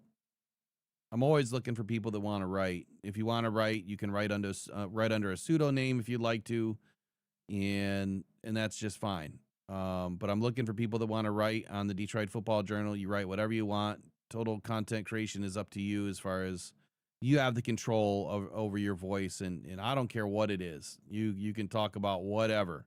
The only thing that I will ever ask is you root it in truth, transparency, and honesty and facts. Opinions are good. You can always write opinions. Make sure we state their opinions. But also, if you're gonna write something, that we try to do it with integrity. Like that's the most important thing for me. I don't want to be like all the other people out there that just print clickbait, and I'll never do that. It is pointless. And if I do a clickbait channel, I'm going to tell you straight up, it's just for clickbait. And it'll be kind of fun to watch how many people actually click just because they know it's clickbait. So I'm working on it. I'm working on the offense and defensive coordinator changes, and some other things, trying to figure out who makes sense, if they make sense, where it makes sense, and go from there. I think that we're going to find out that making changes is not as easy as what people think. It's just not.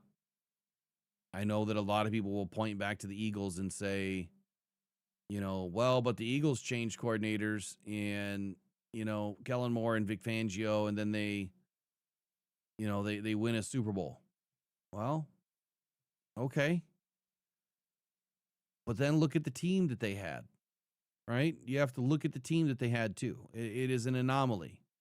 It doesn't happen very often that you see major coordinator changes and an extreme impact on one or both sides of the ball. And was that coordinator change the reason why that team started to win? I think you need to look at that too. We can't just say, well, they changed this coordinator and then they won, a lot of football games. It might have been the other side of the ball that was winning football games. And that happens too. So we'll see. I'm going to uncover it all as best as I can. It's a lot of research, but we'll try to figure it out. Draft stuff. Definitely need people that want to do draft stuff. If you want to write, again, just reach out to me at mailbag@rockdown.com. You will get your own access.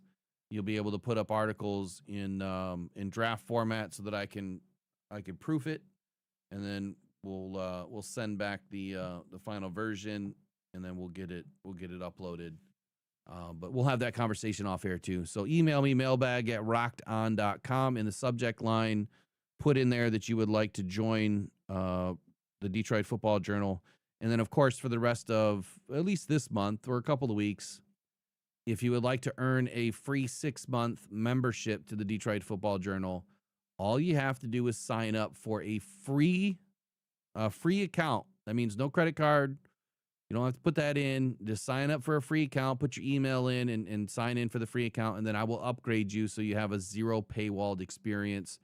Because as we get closer to the draft, probably mid to end of January, things are going to be paywalled. And it's the reason why it's that way is because I'm sick and tired of people stealing my content. And I know that they're stealing my stuff from a lot of the articles that I put out, and I've had enough. So if they want it, they're going to have to pay for it. And that's it. That's it for today. Lions, I hope to God they can pull this one off. I don't want the Bears to have any bragging rights over the Lions. Yeah, they were handed the North. I don't feel they won the North. I think that Caleb Williams is a decent quarterback. But as you heard Ross say and some of my own takes, inconsistency. I think that's the best way to describe Caleb Williams. He can make plays on the run, and then he can throw it right into your arms, the next play. He doesn't have a ton of interceptions this year. But when he goes up against a team that can take the ball away, they typically do. And the Lions don't have any players that can take the ball away right now. So it'd be interesting to see what happens. If we can actually get an interception or at least just force him into making some mistakes. That's the biggest key. Aiden needs to stay home. He needs to make plays. He doesn't need to get after Caleb Williams because Caleb is going to outrun him 10 out of 10 times. I don't see a lot of defensive ends getting after Caleb Williams.